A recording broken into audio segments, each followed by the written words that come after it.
say it anyways. That's right. It's everybody's best guess. I don't know, Cullinan may know the Old Testament pronunciations. Of what? By the way, mics are hot. Of anything. Of anything. Yes, that's not me. Yeah, you know the mics are hot. The mics are hot. It's We're nothing live to do- streaming right now. They're not yet.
Good evening, everybody.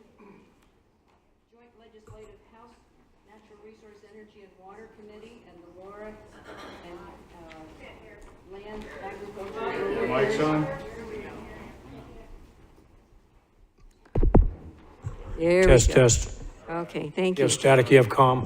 All right, the Joint Legislative House Natural Resource, Energy, and Water Committee, the Land and Agriculture Rural Affairs Committee, and the Senate Natural Resource, Energy, and Water Committee committees are here today to hear from the public and make comments and possible recommendation for the new proposed Grand Canyon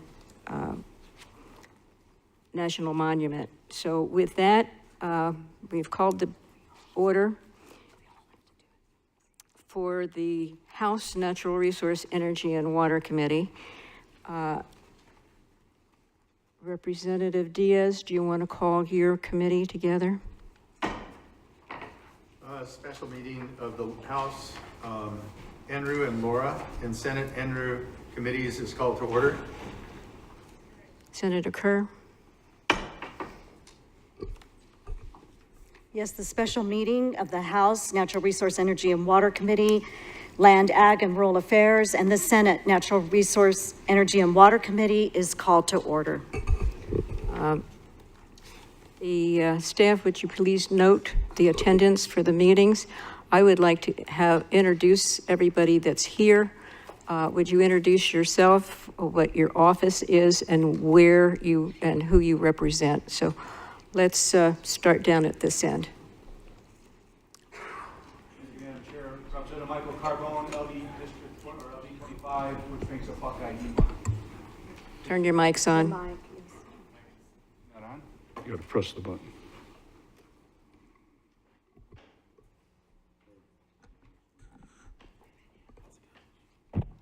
All right.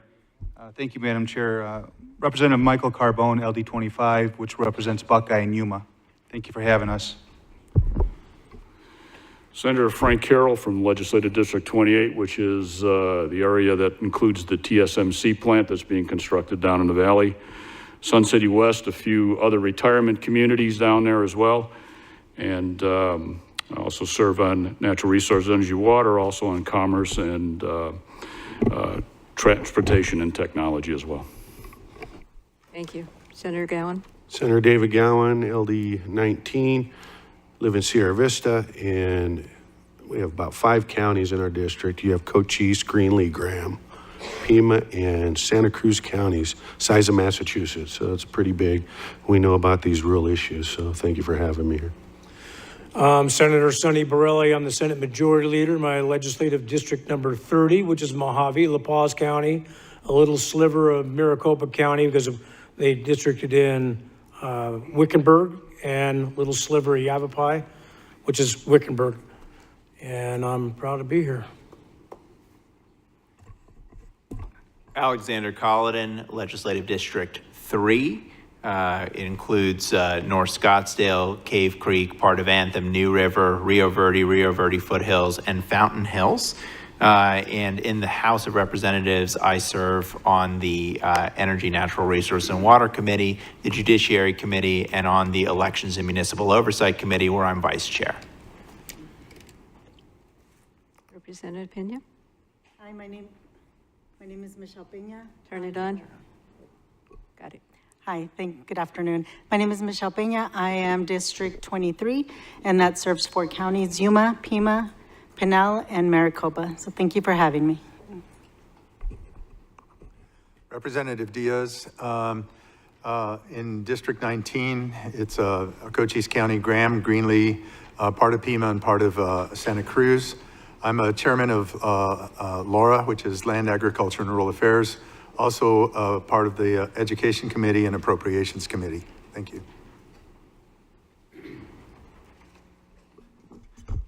Thank you. TJ Shope, Legislative District 16, reside in Coolidge. The district is a couple precincts in Maricopa County, about 70% of the population in Pinal County, and the rest in Pima County. And I also serve as the President Pro Tem of the Senate, and on this committee as the Vice Chair of Natural Resources. I'm Sina Kerr. I serve in the Senate, and I represent Legislative District 25, which is the Buckeye area, west of Phoenix, and into Yuma as well. I serve as Chair of Natural Resources, Energy, and Water, and I also serve as Majority Whip. Thank you. I'm Representative Gail Griffin. I represent, along with Representative Diaz and Senator Gowan that are here today, Legislative 19, which is the southeast corner of the state. I chair the Natural Resource, Energy, and Water Committee, and I'm also on the Land, Agriculture, Rural Affairs Committee. Representative Austin Smith, Legislative District 29. I serve as Vice Chairman of the House Natural Resources, Energy, and Water Committee. I'm happy to be here today with you all. It's Representative Leo Biasucci, Majority Leader in the Arizona House from District 30, and I just want to thank everybody. I know this is a short notice, 72 hours we had to put this together, but it's extremely important that we all get on the record to explain ourselves on what's going on in our backyard. So I thank you guys all for being here so quickly. Thank you. Good afternoon, Representative Tim Dunn from Legislative District 25. I'm Chair of Government. I'm also on the Natural Resource, Energy, and Water Committee and on the Appropriations Committee. And a little bit of commonality with Mojave County. Our LD 25 is 1/3 of Congressman Gosar's district, so. John Gillette, LD 30, I'm Vice Chair of Government, and I also serve on Transportation, Military, and Public Affairs. Thanks for being here. Clearly home field advantage, they get claps. Representative Corey McGarr, LD 17, which encompasses around Tucson, Marana, Oro Valley, Pima County, and then it's just a sliver of Pinal County. Representative Barbara Parker, Legislative District 10, covering Northeast Valley, Mesa, part of Apache Junction, Maricopa and Pinal counties. I am Vice Chair of Health and Human Services, and I serve on the NRU committee as well, and along with Appropriations. We also have a couple members in the House that were excused. We got notification from Representative Stahl Hamilton, and Representative Travers will not be here. And so they're excused for this evening's meeting. Thank you. And on the Senate side, 2 excused senators, Senator Senderation and Senator Fernandez are excused. Thank you. Opening comments. Representative Biasucci, do you, as represented here, do you want to make an opening statement? And Sonny, if you'd like to make an opening statement, or no, we'll go, okay. We're here to discuss this new, what many of us feel is a land grab, and take public testimony. So we have, if you want to speak at this evening's meeting, we do have sign-in sheets. If you raise your hand, we'll get you a form. Otherwise, we'll go ahead for the ones that have already signed up. And do you want to call them, Senator?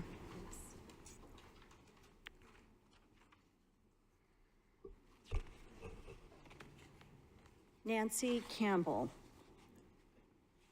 Campbell, excuse me. Lake Havasu City's council member. Thank you, welcome. All righty, good evening, nothing like being first. My name is Nancy Campbell and I'm a Lake Havasu City Councilwoman, the Vice Chair of Rural Transportation Advocacy Council, Director of Arizona at Work for Mojave County and La Paz. I'm the liaison in the governance board for the Chamber of Commerce, and I come in front of you today to request the dire need to give federally managed state lands to the state to manage. My family was born and raised in Mojave County and is one of the original pioneers of Lake Havasu City. We have a keen understanding of the importance of neighborhoods, commonality, local municipalities, and elected officials implementing what is best for Mojave County and rural Arizona. Our land is sacred to all residents who live and thrive in Arizona.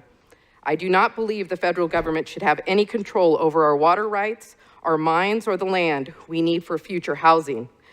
Current data informs us the people fleeing from liberal cities are fleeing to rural Arizona. Mojave County, like many other cities, is very conservative, and we want to keep it that way.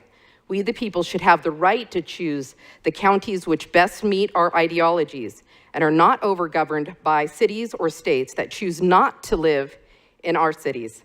I come to you as we, the people, and we, the people, do not want the federal government interfering with our land. May our days be filled with blessings, and thank you for your service. And if you have any questions, I'd love to answer them. Thank you. Do we have any questions for the speaker? Thank you for being here. Many of us feel the same way. Thank you so much for all coming out today in such short notice. Thank you.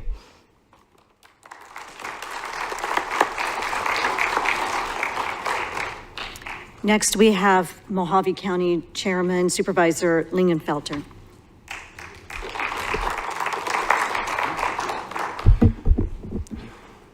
Honorable representatives, honorable senators, thank you for coming to Mojave County this afternoon to hold this very important joint special meeting.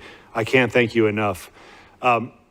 This process and this push for this monument, for those of you that have been around for a while, has been going on for decades. Raul Grijalva has been pushing former administrations for many, many years to permanently designate these lands as a national monument. You may recall back in January of 2017 was the last push. Grijalva and some of the tribal organizations were pushing at that time, the Obama administration, before Obama left office in January of 2017, to use the Antiquities Act to designate a 1.7 million acre new national monument in this very same area. After reviewing the item, the Obama administration declined to use the Antiquities Act to make that national monument. They didn't have a chance in heck with Trump.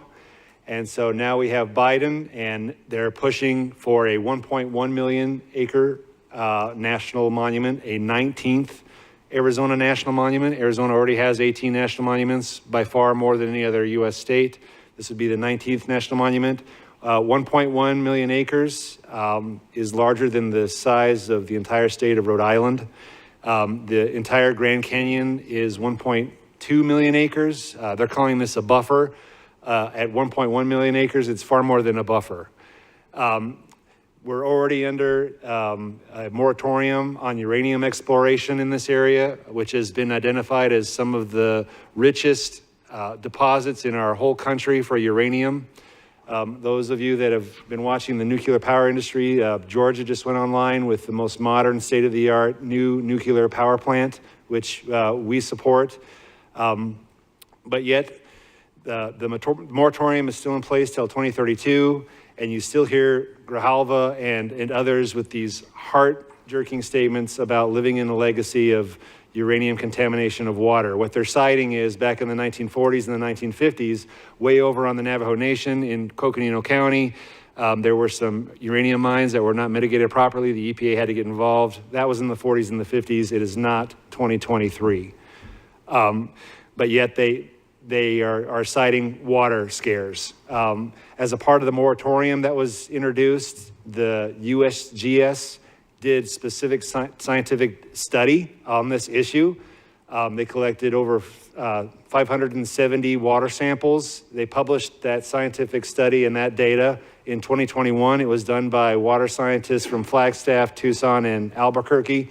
And they basically said that over 95% of the samples that they looked at had nothing to do with uranium mining or contamination from mining aspects. And then the other 2 or 3 wells that were in that study had nothing to do with mining. It was natural flows that were going through naturally occurring breccia pipes. They're also claiming cultural sites. 445,000 acres of this proposed 1.1 million acres is within Mojave County. It's largely rangelands for those that have been in that area. And we would take exception to the claim that 445,000 acres is all one big cultural site.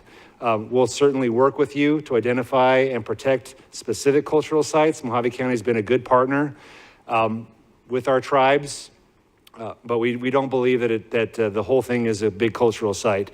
And then the last thing that I would mention is, Mojave County has been ignored from this process. In May, Interior Secretary Deb Haaland went to Flagstaff. She met with Coconino County representatives that were elected, the tribes. Mojave County didn't even know that meeting was going to go on. They didn't invite us to participate. We weren't noticed about it. Then they hold a public meeting last month in Flagstaff again. We barely found out about the meeting. We reached out, hey, 445,000 acres is in Mojave County. Where's our public meeting? With egg on their face, they invited us to the one in Flagstaff. We were treated very poorly. Anybody that spoke from Mojave County, I know Penny Pugh from GOSAR's office was booed. Everybody that had opposing views were booed. Our ranchers were booed. And then they also said, we feel bad. We're going to have at least a virtual public hearing for folks in Mojave County. Just this last week, we received a call from a White House staffer, Matthew Lee Ashley, that said they're not going to honor their commitment and they're not going to honor their word to Mojave County citizens. They are not going to hold that virtual meeting. Tomorrow, we've been told that the Biden administration, Biden is going to be doing a 4-state tour. He's going to be going to New Mexico, Colorado, Utah, and Arizona. Arizona's the last stop, and making a major announcement. We all know what that's going to be. So again, thank you for providing this venue. Process matters, and this has been a rigged process. Thank you.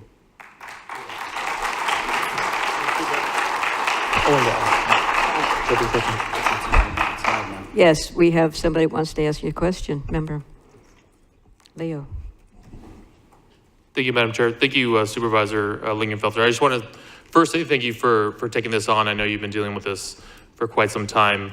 When we spoke last week about potentially putting something like this together, because we had this thought that they were not going to allow us to go on record, which I know you felt differently about, and the chairwoman Griffin said, no, we need to get this on record to make sure the people of Mojave are able to express how they feel about this land grab.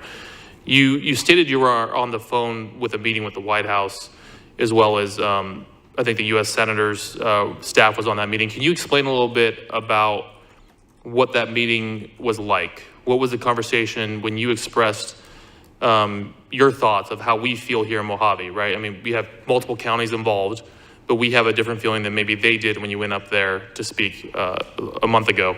Can you explain a little bit, what was their reaction, and did they ever at any point tell you as a sitting supervisor that they were going to make an announcement that this was going to happen tomorrow?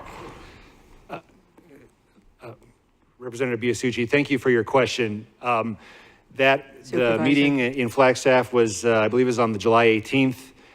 That next week, we actually, in Mojave County, we had, they gave us a generous 30-minute call with a staffer from the White House, Matthew Lee Ashley, the Maine gentleman, Chris Phelan from Office of Senator Sinema, Paul Babbitt, who is the key gentleman for the Office of Senator Kelly, a couple of folks from the Department of Interior, high-level DC folks, and they gave us a half an hour to hear.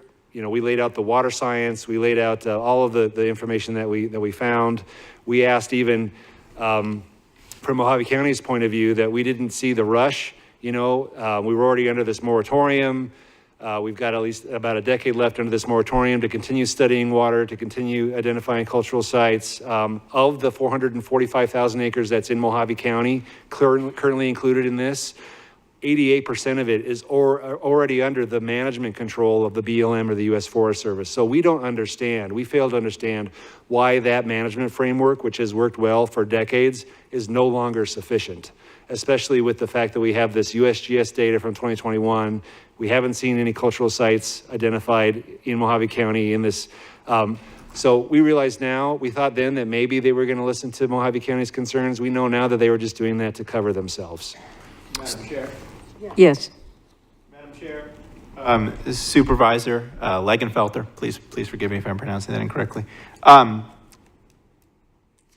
My understanding is that when this new monument is designated, and correct me if I'm wrong, is some of the lands that are in private hands right now in your county will pass into the hands of the federal government, which is going to cost the schools in Mojave County some percentage of their current revenue.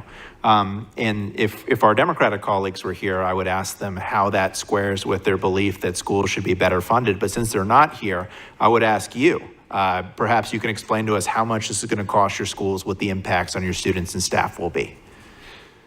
Representative Cullinan, Supervisor. thank you for the question. Let me lay out the land ownership within Mojave County. So 1.1 million acres total for the monument, 445,000 acres lies in Mojave County. Of that, 88% of it is already under the control of the BLM and the U.S. Forest Service. There's over 41,090 acres of Arizona State Trust land included in the boundaries within Mojave County. And there's over 12,000 acres of privately owned property that's included within that 445,000 acres currently. We disagree with that. We actually have the mayor of Colorado City has driven down, he's signed up to speak. We don't understand how these boundaries were drawn, because if you look at the boundaries in Mojave County, Colorado City has seen tremendous economic resurgence and success. They're on the right track. They're bordered by canyons. They're on the other side of Zion to one side. They can only grow and annex one direction. The current boundaries are even up against their fire district line. So it's really going to not only further isolate them and make them an island, but it's going to really destroy or hurt their annexation efforts. Thank you. Senator. Other questions? Yes, Senator Madam Chair. Carroll. Mr. Supervisor, I'm going to read something from one of the acts, federal acts here. It's actually called the Federal Land Policy and Management Act of 1976, which kind of set the tone for disposal of federal lands going forward from that point.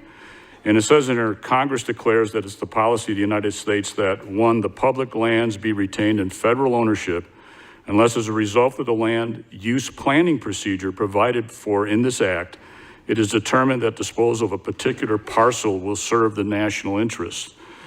So my question relating to that is, as whatever discussions you were able to have with the parties over the years, and since we have such a adversarial relationship with communist China and Putin's Russia, and there's a long history there with regards to uranium, has there anyone brought up any points about the national security interest in uranium, that since we have such high-grade uranium here in Arizona, and since there's also a mine that's closed in the national park, with 2 miles from Bright Angel Trail, essentially, that people are able to walk near, so obviously it's safe for the public to be near. Has any of that kind of a discussion regarding national security interest ever come up in the conversations? Senator Carroll, thank you. I can tell you Mojave County's position way back when, all the way back into 2010, when they were considering a moratorium. I know Supervisor Johnson was here. Every single one of our conversations way back then, all the way up to now, that we've had with these folks, we've brought up the national security standpoint, and with the global climate the way it is, with global politics the way it is it really the smartest thing to do from a national security standpoint and an energy standpoint to forever lock off the richest uranium mining deposits in the whole country when you look at what's going on with communist China and with Russia? We don't think it makes sense. Okay, very good. Further to that. Senator, proceed. Also in relation to past administrations, obviously we had Trump, we had Obama, we had Bush, and that other guy, what's his name, Clinton. Any rate, have you noticed a slide in a direction of favoring restricting more so now than has perhaps in the past? Senator Carroll, thank you for the question. I believe all of you are familiar, and I know at the county level we're familiar. No matter who's in office, you're always playing a certain level of defense. With the Biden administration, I can tell you it's at a level that's really unprecedented. When you look at this national monument that they're pushing, when you look at the fact that the Biden administration is pressing for over 25,000 megawatts of what they call renewable solar and wind by 2025. When you look at the administrative law that's being passed at the BLM, they're trying to push something called conservation easements, which would allow basically environmental groups to lease public lands long-term and kick off everybody else. The defense that we're having to try to play is unprecedented at this point. Thank you. Any other questions on the Senate side? Representative Gillette. Thank you, Madam Chair. Supervisor Langenfelder, what, if any, communication did you have with the tribal nations? Well, Supervisor. thank you. Mojave County has been a good partner to our tribal nations. The tribal nations have never, there's a lot of tribal nations from the Navajo Nation all the way down by Yuma. I mean, even out of the state are trying to line up and support this thing, even though they're miles and miles and miles away from anything related to it. Within my district, I work very closely, or I try to, with the Wallapai tribe, who has come out in support of this. For the last 2 years, Mojave County was a state party, and myself worked very closely with the Wallapai tribe to secure their federal water law settlement, their water rights settlement. They had been trying for 14 years prior to that. There's also some exploratory lithium mining going on in the Wickiup area, which they believe is a little too close for comfort to a couple of cultural sites. Mojave County is trying to work closely with them. So Mojave County, we always try to be a good partner. We'll work with everybody. But from what we've seen, we haven't been, no one's tried to contact Mojave County from the tribal standpoint to really get what our views are. Madam Chair, follow up? Yes. Thank you, Madam Chair. Supervisor Langenfelder, did the Executive Order 14008 dated 27 January of 21 come up? No, it did not. This may be something that we need to cover with the tribal nations, but on these, what we're calling a land grab, it is a land grab, and the Biden administration has authored and authorized Executive Order 14008, directing all federal lands to be subject to wind and solar programs. I'm not too sure how much the tribal nations would like a wind farm in their area. But this is something I have a copy of, and I plan on giving it to you. But it directs BLM, once the land is in BLM control, to study the region for wind and solar projects. And I'm not sure the tribal nations have been made aware of this in any of the negotiations. Representative Gillette, if I may, Mojave County finds it interesting that the Navajo Nation, for instance, is coming out in full support to lock up these lands, yet at the same time, they're fighting lands being locked up around Chaco Canyon because they think that it's going to hurt mining in that area and their jobs. Thank you, Supervisor. Thank you, Madam Chair. Thank you. Madam Chair? Yes. Senator Borelli. Thank you, Madam Chair. Supervisor Lingenfelter, there's this moratorium, and it expires when? Ken Salazar, which was Obama's Secretary of the Interior, they went through another, what we would call a rigged process, not based on any science or data. It was instituted in 2012. It's a 20-year moratorium on uranium exploration. It expires in 2032. Madam Chair? Yes, Thank you, Madam Chair, and Supervisor Lingenfelter. So if there's this moratorium, then why the need, in your opinion, do you think that this so desperately need to expedite this? Well, Senator Borelli, thank you for the question. Thank you. What they'll tell you is, and if you ask Grijalva, he'll tell you that the Indian tribes are living with a legacy of cancer from uranium getting in their water and stuff. And again, what they're referencing is mines on the Navajo Nation on the eastern side of Coconino County way back in the 1940s and the 1950s that maybe weren't remediated. But they're trying to use that today to instill fear.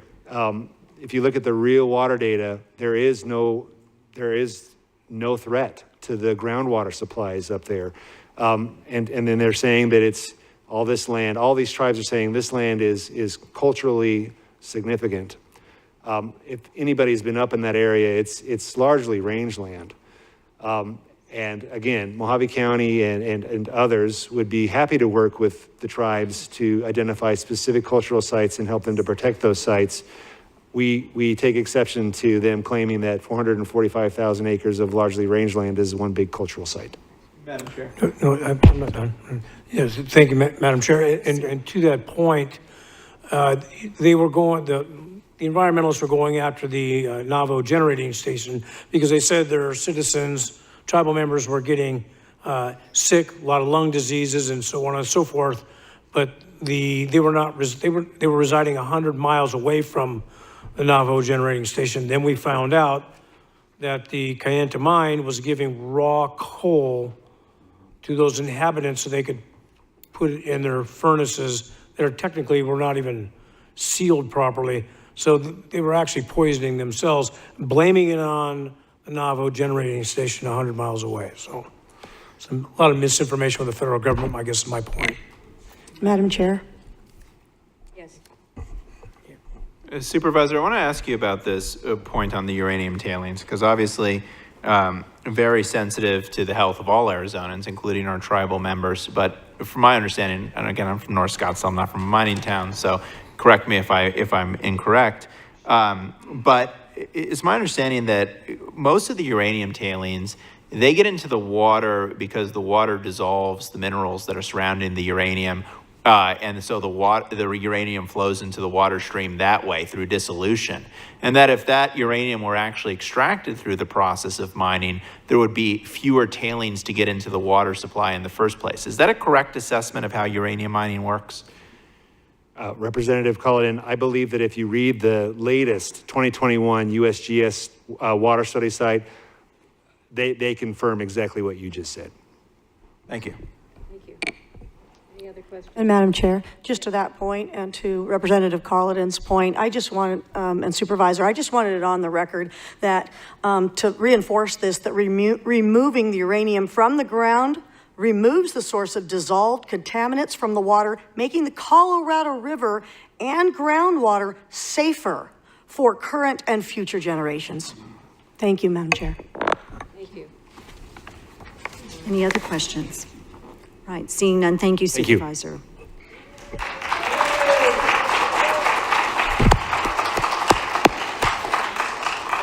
Next, we have the Mayor of Colorado City, Howard Ream.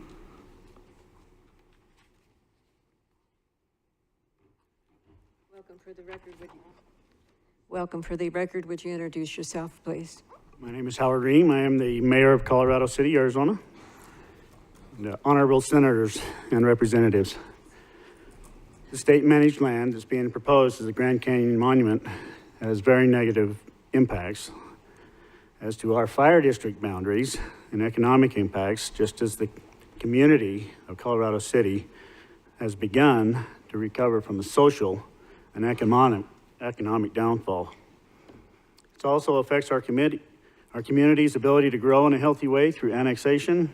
It affects our cattle industries and other businesses that really support our area. We feel this monument will further separate us from our counterparts in the state.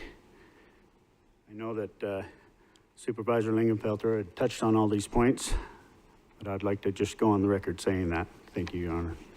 Thank you. Any questions for the mayor? Thank you for being here. Thank you. Next, we have Penny Pugh, District Director for Congressman Paul Gosar.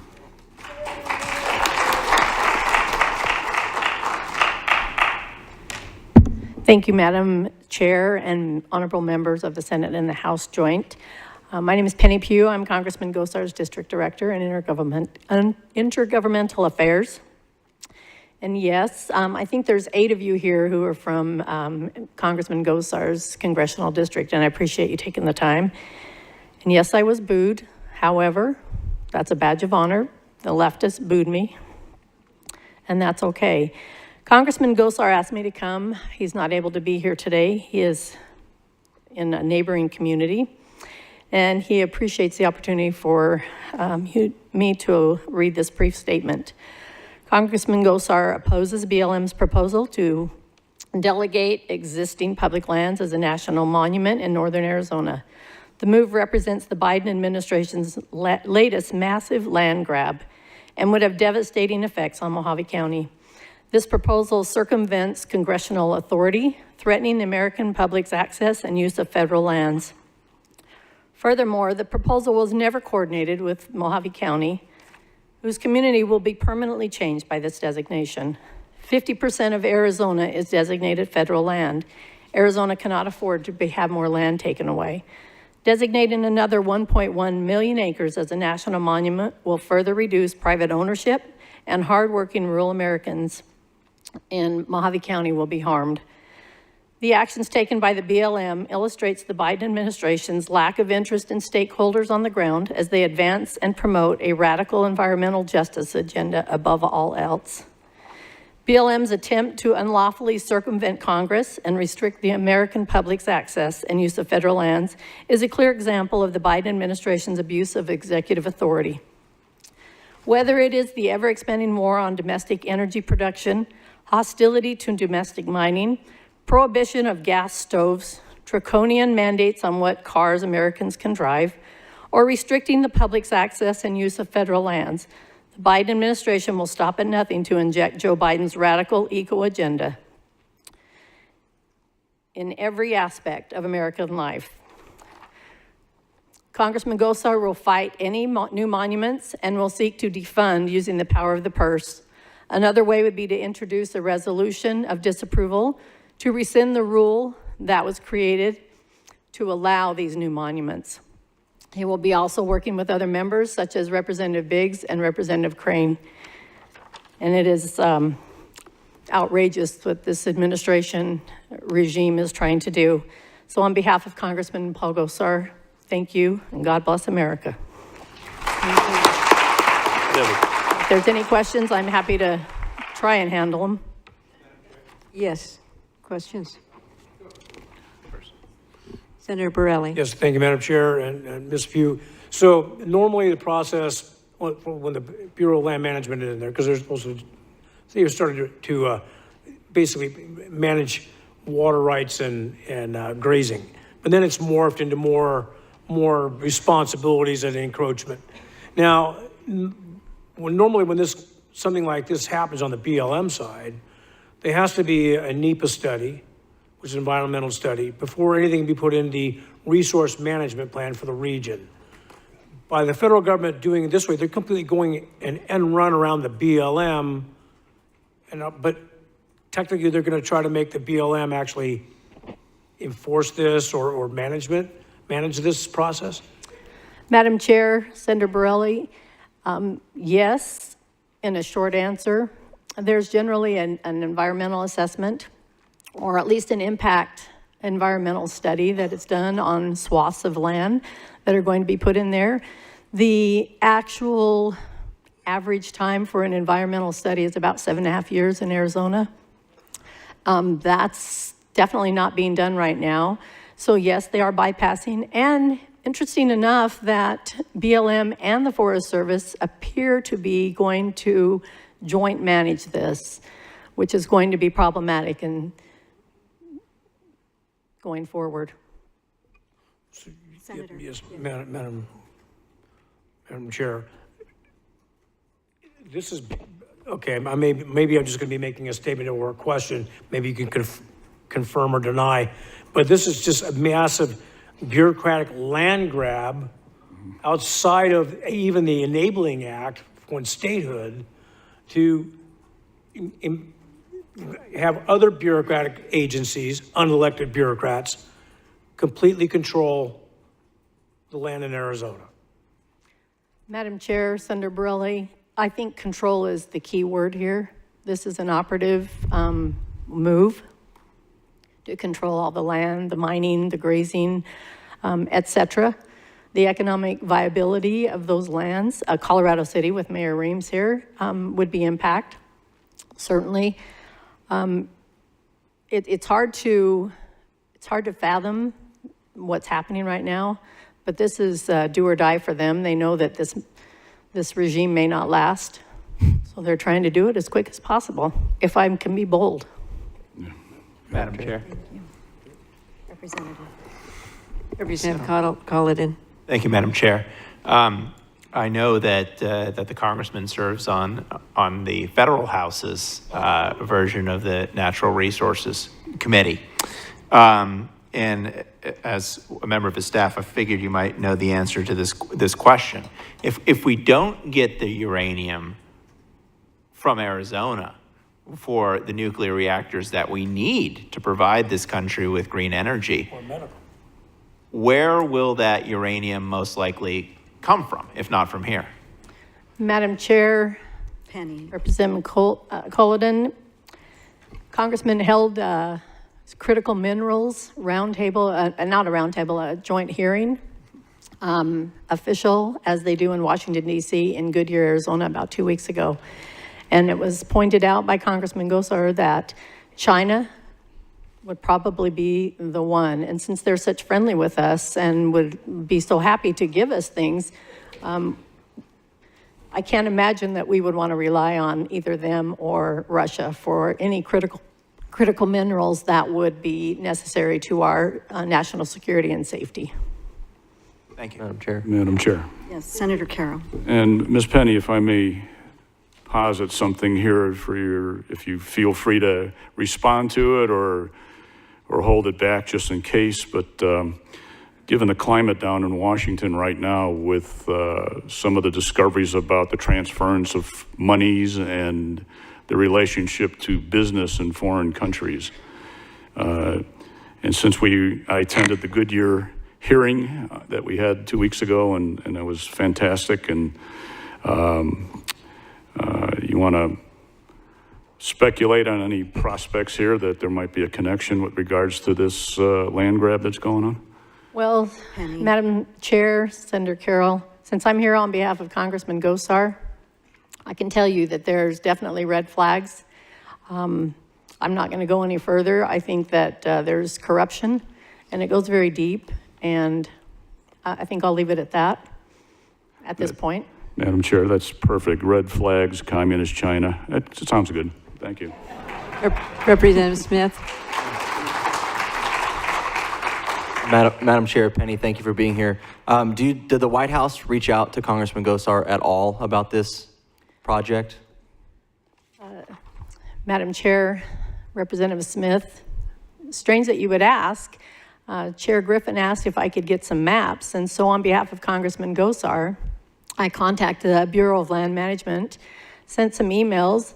They didn't respond, so I went to their office today in Kingman and asked for them. They told me they didn't have them. So I called the Phoenix office, and the Phoenix office said, oh, you mean the one that's just declared? And I said, well, sir, I don't believe it's declared yet. So she called me back, the lady called me back and said, I'm sorry, he'll have to call the White House if he wants some maps. So, no, they didn't reach out to us, nor did we expect them to. So in answer to your question, we're not real tight with this White House. Can't imagine. Thank you, Penny. Representative Gillette.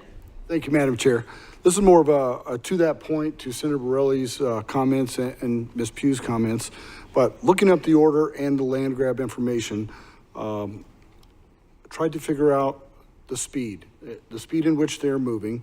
And I found a statement on methodology, and I would like to read that if I may, Madam Chair. This is right off the whitehouse.gov website under the executive order on how they put the order together. And if you'll bear with me a minute, my glasses are in the truck, but I'll squeeze through it here. Methodology. In carrying out its activities, the White House Working Group shall consider recommendations of the National Academy of Science and Engineering, Medicine, as reported in Value Climate Damages, whatever that means. Updating estimates on social cost of carbon dioxide and other pertinent scientific literature, solicit public comment, engage with the public and stakeholders, seek advice from ethics experts, ensure that the SCN and SCM reflect the interests of future generations. So I looked this up, and under section 214, it says this is an act to protect the land for future generations, but yet they're going to put solar on it. So I think you hit the nail on the head with the speed. This administration is not going to last long, and they want to get this solar project started in direct conflict with the law that Senator Borelli had mentioned. And I think this methodology is the speed. It's just an attempt to push the green social agenda. Thank you, Madam Chair. Thank you. Representative Biasucci. Thank you, Madam Chair, and thank you, Penny, for being here. Representing Congressman Gosar. I'm not sure if you have the answer to this, or maybe Chairwoman Griffin does, but assuming, I think we all know this is probably going to happen tomorrow with this designation from this administration. If a new administration comes into play in 24, let's all pray to God that that happens for all of our, to save this country. Can we reverse this designation? Or can the new administration reverse the designation that is likely going to happen tomorrow? Madam Chair, Representative Biasucci, yes. This is an executive order, hasn't gone through Congress. Generally, on a designation, you have a congressional member in that district, which currently is Congressman Gosar, who would introduce legislation and go that route. Now we have a Southern Arizona representative, using that term loosely, same guy that boycotted Arizona, trying to side with the tribes and this Biden regime to make this happen. Again, full control of all of us, and have all of us be subservient to what is happening in this regime. And a quick follow-up, Madam Chair. Yes. And Penny, and I know Representative Austin asked this regarding the potentially the designation, but was Congressman Gosar at all contacted by any of the other congressmen or senators or the Biden administration letting him know that this is going to happen? Did they notify him to say, look, we've made the decision? Did they get his input in any way, shape, or form on this during this process? Madam Chair, Representative Biasucci, I think as a member of the Natural Resource Committee, I think the Congressman knew this was under that we've been fighting this. We've done statements. National monuments designating random land has been happening since he was elected, and he's in his 7th term. We've done numerous roundtables, press releases. So did they reach out directly from the White House? No. Did Congressman Gosar know this was happening? I think everyone in Natural Resource Committee knew this was going to happen. That is something that they're going to take control of, and this is the way that they're doing it, through executive order. They can't get it through the House, so they want to try it any other way. Thank you. Ms. Pugh, those of us that have been in my office have seen my red and white maps that we've put together, and I don't know whether you're familiar with the war on the West and how much land we have in Arizona, and members in your packet, you have copies of this, and you have a copy of the state map. And what you see in white is all we have in private hands. What you see in red is federally controlled or tribal lands. And so we have 13% or less than 13% of land in private hands. In 1998, the Arizona Farm Bureau did a study and came up with that figure. And as you know, we have lost additional private property since 1998. So we really don't know how much private property we do have. This is our tax base for the people sitting out there in your audience. This is your tax base. So when we lose our tax base, in order to support the county and the city services, taxes have to be raised. And so as we continue to see overlays and land grabs from the federal government and even conservation easements that lower the value of property and lower the taxes, this is something of magnitude that we really need to pay attention to. And the maps, we were able to get some maps, not large ones, but in members in your package, you have the maps in your package.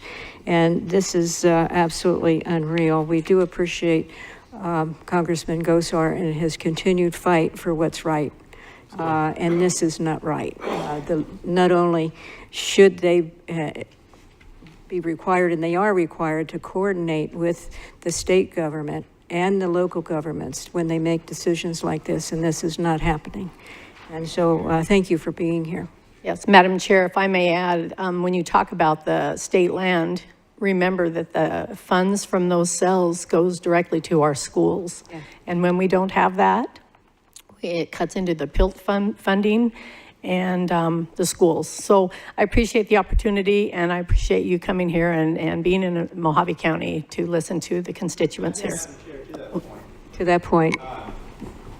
I was wondering if you could spin out the funding impact on the schools. That's something I've been trying to get to the bottom of, and I know this is a relatively new proposal, so I'm really trying to get my hands around whether there's going to be any education impact here. Madam Chair, Representative Culloden, I can only guess on that because I've not done the homework on that. I have not seen the official map that will outline that. I would suspect that it's going to impact, but I can't give you a definitive how much. Madam Chair, a quick follow-up to that. Yes. Why do you suspect it's going to impact? What is it about the structure of this thing that makes you think that it will have those impacts? Madam Chair, Representative Culloden, I think if you look at the direction that empowerment scholarships are taking, they're not popular with one side of the aisle. I would say that public schools probably won't be impacted, but I think that we need to be mindful that there could be changes in those empowerment funding. And to that point, Representative Culloden, when you have an overlay on state trust lands, it does affect the future value and use of those lands, and that will definitely adversely affect the funding for state schools. Thank you, Chairwoman. Yes. And Madam Chair, to that point, if we, and I know staff will obviously have their hands full in the next day or two, but each of those, all those acres of trust land have beneficiaries within our state constitution, obviously, so that those funds are to be directed to. So if we go ahead and get a copy of all those beneficiaries to those state trust lands, that would be, I think, helpful in monetizing that dollar amount going forward. Thank you. Thank you, Senator. Senator Gowan. Thank you, Madam Chair. Penny, good to see you. Thank you for what you're doing, Congressman. Known him a very long time, does a very good job, especially with our rural regions. And this is a bit outrageous, I think, as Representative Griffin showed the map. I mean, how much more land do you think they need? The rest of the white? Maybe they should take the rest of the white. But at any rate, we had an enabling act that occurred in 1910. And it says the Arizona-New Mexico Enabling Act 1910, passed on June 20th, 1910, authorized the territory of Arizona to become a state and enter the union on equal footing with the original states. I don't think so. So equal footing would be that we would receive our lands. Federal government held out and kept more than 40% of those lands in perpetuity, which we're seeing now. I think there's a lawsuit maybe happening out there. I know Utah's looking at that. I'm hoping that we're going to attach ourselves to that and get these lands back. I know in the last part of the 1800s, there were middle states, the Midwest, as they were the Western states then. They were not brought on an equal footing either. And they sued, and the Supreme Court sided with them, and they got their federal lands. And if you look up here, you go east of the Rockies, less than 2% of lands total belong to the federal government. Now you look west of there, and they own almost the whole West, and then they think we're their playground. So I'm wondering if congressmen might want to send something in certain nature, friendly nature, I guess, and say maybe they should declare some of those eastern areas national monuments and parks. I wonder why they don't do that. A lot of population, maybe. Penny? Chairman Griffin and Senator Gowan, yes, there's less population in the West, and they think that we don't have fight. But if you remember, when Arizona became a state, we did have to take, that was one of the agreements that we took some of that federal land. And I think it's long past the time that we fight back and get some of that federal land back. And certainly don't bend over and let them take more. Thank you, Senator. Thank you.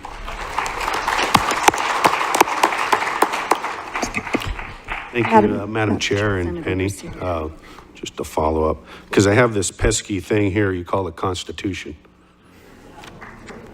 And I read here, to exercise exclusive legislation, this is just so we all know Article 1, Section 8, and it's Part 15 in there. To exercise exclusive legislation in all cases, talking about Congress, whatsoever such district not exceeding 10 miles square as may, by cession of particular states and the acceptance of Congress, become the seat of the government of the United States. Now we know that's the District of Columbia, but then it has comma, and to exercise like authority over all places purchased, I think I said that right, purchased by the consent of the legislature of the state in which the same shall be, for the erection of, and here it is, of forts, magazines, arsenals, dockyards, and other needful buildings. So what needful buildings or arsenals or anything you think they're going to use here? Madam Chair, Senator Gowan, they're not following the Constitution. I think we can put that at the top of the list. As Congressman Gosar does any legislation or considers voting on any legislation, that's the first thing he looks at is it constitutional? If it's not, then it's a pretty solid no. Sometimes it's not popular, but that's just, if we have a Constitution and we don't use it, what are we? We are not set aside any different country if we don't use our rule of law and the Constitution. Thank you, Madam Chair. Penny. Senator Gowan. Okay, thank you. Any other questions? Yeah, Madam Chair. Yes. Madam Chair.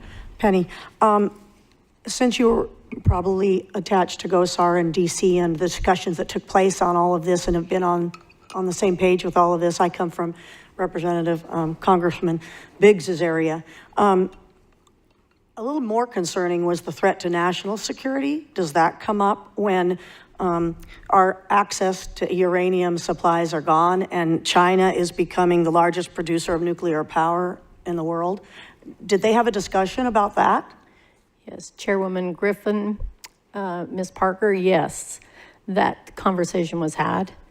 I think it's important to remember that national security and also private property rights.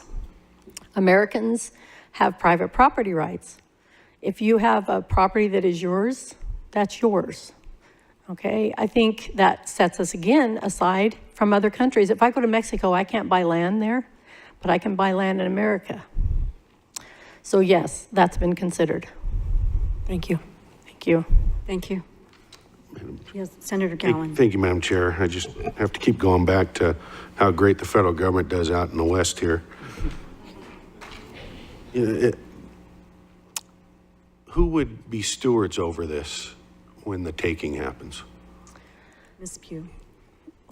Chairwoman, Senator The Gowan. Interior? So it would appear that they should be the ones, because that's land, but they're going to delegate that. And it looks like they may delegate that to the Bureau of Land Management and the Forest Service. We don't know yet, but we do know that the best stewards are the ones that hold that, and the ranchers and the hunters and the grazers and the environmentalists who are out taking care of the land. They are the best stewards. And Madam Chair. Senator. Thank you, Penny.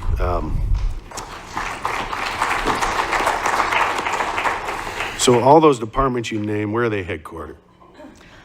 Well, Madam Chair, Senator Gowan, I believe they're in Washington, D.C., Thank you, Madam Chair. which is a great place. I think that's right? probably true, and that's a little further away than right here. And I think the federal government has shown their inability to manage our areas quite well, especially with the fires that we've seen. They don't manage these forests whatsoever. They fall upon us. We actually had to do legislation last year and the year before to allow the state to go in and clean up some of those areas. And we actually had to ask them for that permission because they don't do that. So I can only imagine what they're gonna allow happen in this region if a fire hits in any manner. I just don't see them taking care of this land, even in that effect. And it's just, they don't know us out here, and they ought to stay away and allow us to run our own lands. So thank you, Penny, and thank the congressman for me. Yes, Madam Chair, Senator Gowan, when fires break out in managed areas such as monuments and wilderness areas, it makes it very difficult to fight the fire. It used to be that ranchers would put those out because they would be on their land and they would protect it. Now you get jailed for doing such things. Senator Borelli. Yes, thank you, Madam Chair and Ms. Penny. We get that they call PILT. It's a payment in lieu of taxes, which we all refer to as pennies in lieu of taxes. So how much of that really is the deficit they still owe the states for that, if you just by any chance? Madam Chair, Senator Borelli, I believe I think they were paying 30 or 40 cents on the dollar to the municipalities that qualify for that. And to that point, every year we have to beg for it. They have to beg for it because it doesn't come voluntarily. Madam Chair, that's correct. Voluntarily. It's unfortunate that we're like the stepchildren of the East Coast. I mean, that's just, in modern language, that's what it is, because not that all stepchildren are treated like that, but the West, they seem to think that that's just play money, and they take that to use for other projects. Thank you. Okay, thank you so much, Ms. Pugh. Thank you. Appreciate your comments. Next we have Supervisor Hildy Angias, and she will also be speaking on behalf of Supervisor Jean Bishop. Thank you, Madam Chair and committee. Thank you so much for coming all this way. I know, we all know how far it is, and we really appreciate it. And to Chairman Lingenfelter for putting this together in the last minute. He's been such a great advocate, being so proactive so quickly in getting you all here. So thank you very much. First, I'm going to read a statement from Supervisor Bishop, who sends her apologies. She could not be here tonight. So this is her statement. I would like to express my strong opposition to the creation of a new 19th national monument in Arizona. Almost half of the land, 445,000 acres, encompassed by this 1.2 million acre proposal lies in Mojave County as we fight to have our voices heard. This will further reduce private property ownership and harm hardworking rural Americans in our county. In 2012, President Obama placed a 20-year uranium mining moratorium on Mojave and Coconino County lands that would now be encompassed by the new national monument. So making that moratorium permanent under this proposal can only harm or further isolate our rural communities in Mojave County. It seems to me that it would be more valuable to use the time left on the moratorium to conduct further studies on identifying human needs and environmental resource impacts so we can provide scientific data in making future informed decisions. The Flagstaff meeting represented not only a division of interests, but a division between Coconino County residents and Mojave County residents. I question the need to rush this monument designation in Mojave County. There's no irreversible harm because of the moratorium currently in place. In summary, I support this monument in our sister county of Coconino, but leave Mojave County out of the equation. The 445,000 acres within Mojave County should be removed, and the federal government should continue to work with Mojave County and all other stakeholders under the current management framework. And that's from Supervisor Jean Bishop from District 4. I'd like to say that as I am outraged, but not surprised, at this brazen land grab. I've been a supervisor now for going on 12 years, and ever since I started, we saw the encroachment of the federal government into our lives, into our way of life. We've been fighting the unelected, bureaucratic organizations in Washington.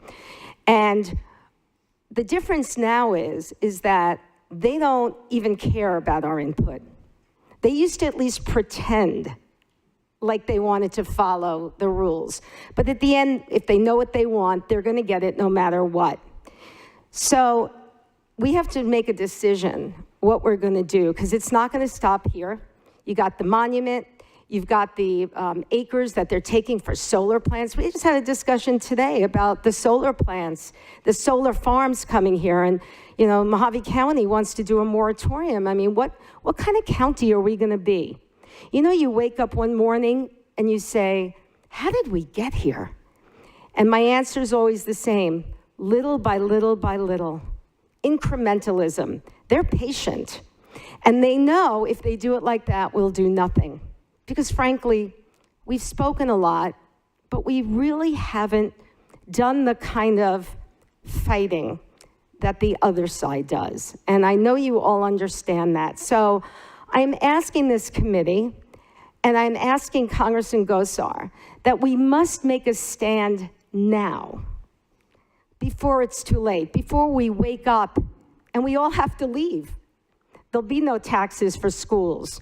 You know, years ago, when I first started, there was a big movement in the American Lands Council, and it was the transfer of public lands, as Senator Gowan was talking about.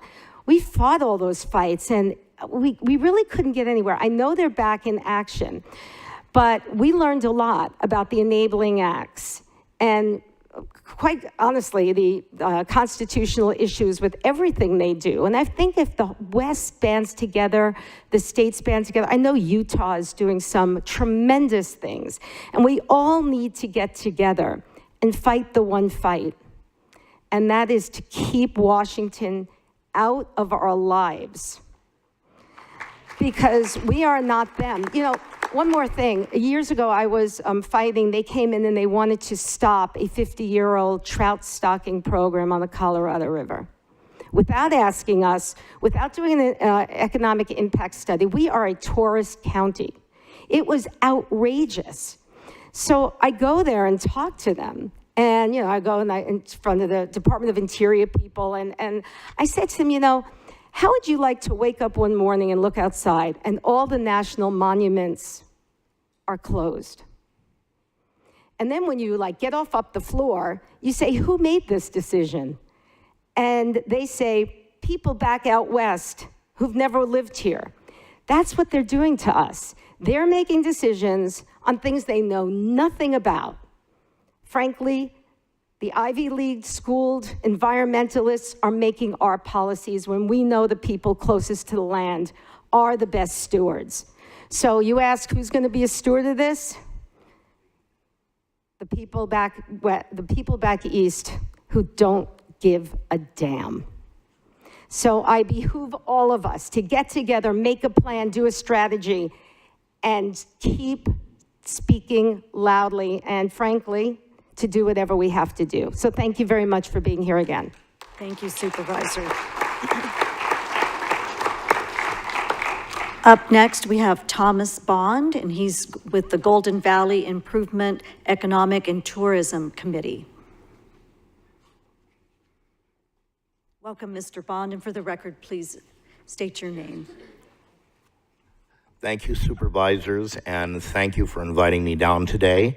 My name is Thomas R. Bond. I am the coordinator for the Golden Valley Improvement Economic and Tourism Coalition. We're new. We're going to be filing very soon for our political action committee with Alan, with Mojave County, and this is to make Golden Valley better, to develop it, and to bring in good economy and make it great. I am here in shock.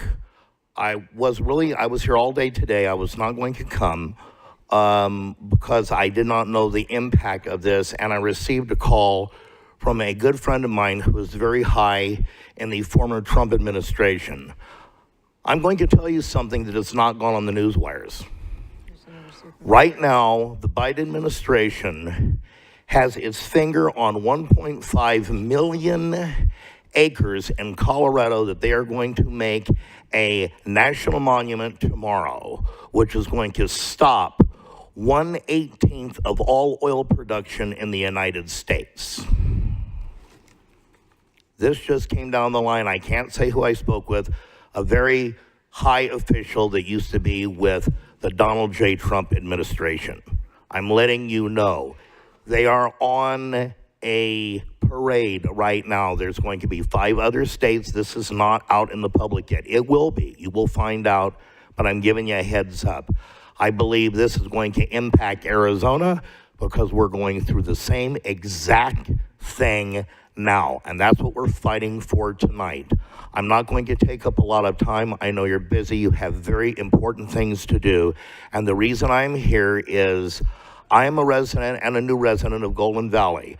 I am a conservative, a Reagan conservative from California. I moved out here with my family. My brother passed away from prostate cancer on the move out here. We have sacrificed a lot. My business is in Golden Valley, Biograph Company Productions.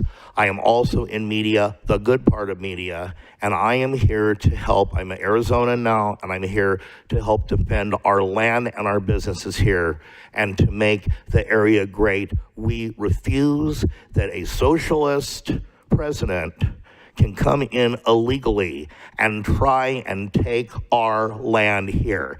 Ain't gonna happen while I'm over in Golden Valley.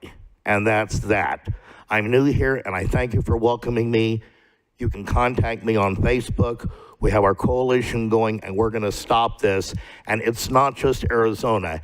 It is a multi-state takeover. So please look into it, vet this, and we're behind you guys. Thank you for your valuable and precious time. And in Golden Valley, we are 110% behind you. Thank you. Thank you, Mr. Bond.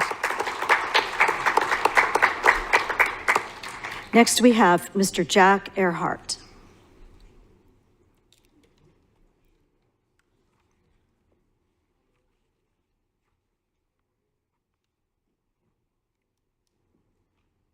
Welcome, Mr. Earhart. For the record, please state your name. Jack Earhart, live here in Kingman on Adams Street. And I'm a general building contractor, 3 licenses, and 4 generations of my family live here. So I've been part of the coalition to bring this about, and I thought you probably should see a face of who's been involved with it.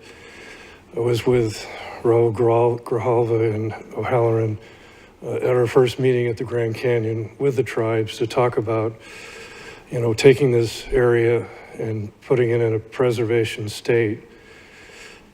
It seems like some of the questions you guys are asking, you should really know the answer to. You've got the resources, and you really, as elected paid officials, need to know the answers. Asking other people the questions isn't the way to really run our government. And I know, as the environmentalist here in the community, I still work across, and work with everybody. Paul Gosar just texted, or the person standing next to him just texted me asking a question, because we work together. This issue of a land takeover is being blown out of perspective. The tribes originally owned this land and really taken the time to give some consideration to the fact that it was their land originally. And this is a coalition of tribes that came together to ask for this. It's not like some big land takeover. It's not a conspiracy theory. And it just needs to be put in perspective. The 7 primary tribes simply want to be able to have a place that they consider sacred, protected. That's all. It's just not what it's being blown up to be. I work with Travis Lingenfelter. He and I have been on committees together. I was the Planning and Economic Development Director for the Wallapai Tribe for 13 years. So I know the federal process, and it's not as evil as it's being made out to be. I work both back and forth. So I would just, as a proponent of it, and been on the low-level part of the committee, just ask that you stop back and reflect that it's not as federal government evil as it's supposed to be, or is being put out to be. So thanks for your time. Don't shoot me. Yep. Representative. Mr. Earhart, I've got some questions for you, if you'd be so kind. Sure. First of all, I do want to apologize for all of us not knowing the answer. Unfortunately, we were not consulted either. Otherwise, we would have spun up our research staff. But sometimes the fastest way to get information is talking to members of the public who already know. You mentioned that the tribes originally owned this land. It was my understanding of tribal law, which is limited, that there was no concept of ownership with most of the Native American communities of the Southwest, that they originally were occupying the land, using the land, but did not own it. Is that correct or incorrect? That's semantics. They considered it their land. They fought to keep their land. They would fight between the boundaries. There's actually, because they considered it their land. So yeah, it was their land. Madam Chair, Mr. Earhart. It's the same way as you own your land right now that you live at your house. Madam Chair, Mr. Earhart, I'm not sure it is a question of semantics, though, because it's my understanding that in this non-ownership society, the land was really held as a commonwealth, as a common trust, not by a government, but for the benefit of the tribal people. From everything I know, and correct me if I'm wrong, the people of the tribes, they benefit from having access to these mining jobs, to having access to this industry. Is that incorrect in your estimation? I sat with the chairman of the local Wallapai tribe while mining companies would come and want to discuss mining on the Wallapai land. They have 1.1 million acres. And the chairman said something I'll never forget. He said, if you can tell me absolutely, without question, where this uranium is going to be used, then I'll bring it to our tribal council. And of course, the mining companies got up and left because you can't. So really, this whole thing is just basically about letting the tribes have something back that they deserve. Madam Chair, Mr. Earhart, I wonder though, you said you sat with the chairman of the tribal council and he gave this very high-minded statement. Have you sat with tribal members, maybe people who might be out of a job, and have you asked them whether they're willing to dispense with a community of well-paying mines right in their backyard? Have you asked them that question? If so, what did they say? No. Mr. Earhart. It's just a general consensus of the tribal council and the chairman at the time. So. Thank you, Madam Chair. Sure. Madam Chair. Thank you. Senator and Sir, thank you so much. We appreciate the respectful opposition we have these hearings and these discussions for a reason, because we absolutely want to hear both sides of the issue. So it is good to have you here and to have your perspective, without a doubt. As a freshman lawmaker, I wish I had the answers to everything all the time. It pains me that I don't all the time, and we try to stay up on everything. I just want you to know it's a big state with a lot of issues, so we try. But sometimes we ask questions also to make sure that they're entered into the record, or that the testimony is put into the record as well. So there are other reasons for questions. But I have a question for you. You said you met with the tribes. Has the tribal council agreed to maybe a smaller portion being designated instead of the... Yeah, and listening to everything's going on, you know, Supervisor Lingenfelter knows me. He could have called me. He knows my position on, you know, tribal nations' rights. And this has been going on for, you know, over a decade. We probably met out there 5 years ago to start this based on, you know, the tribe's concerns. So it's not been a secret. I mean, anybody could have gotten involved at any point. And all somebody has to do locally is give me a call and I'll give anybody an update. There hasn't really been a shut-off. Madam Chair? Just a second to that point. I have it to that point. And I yield to you, Senator. Thank you, Madam Chair, and thank you, Representative Parker.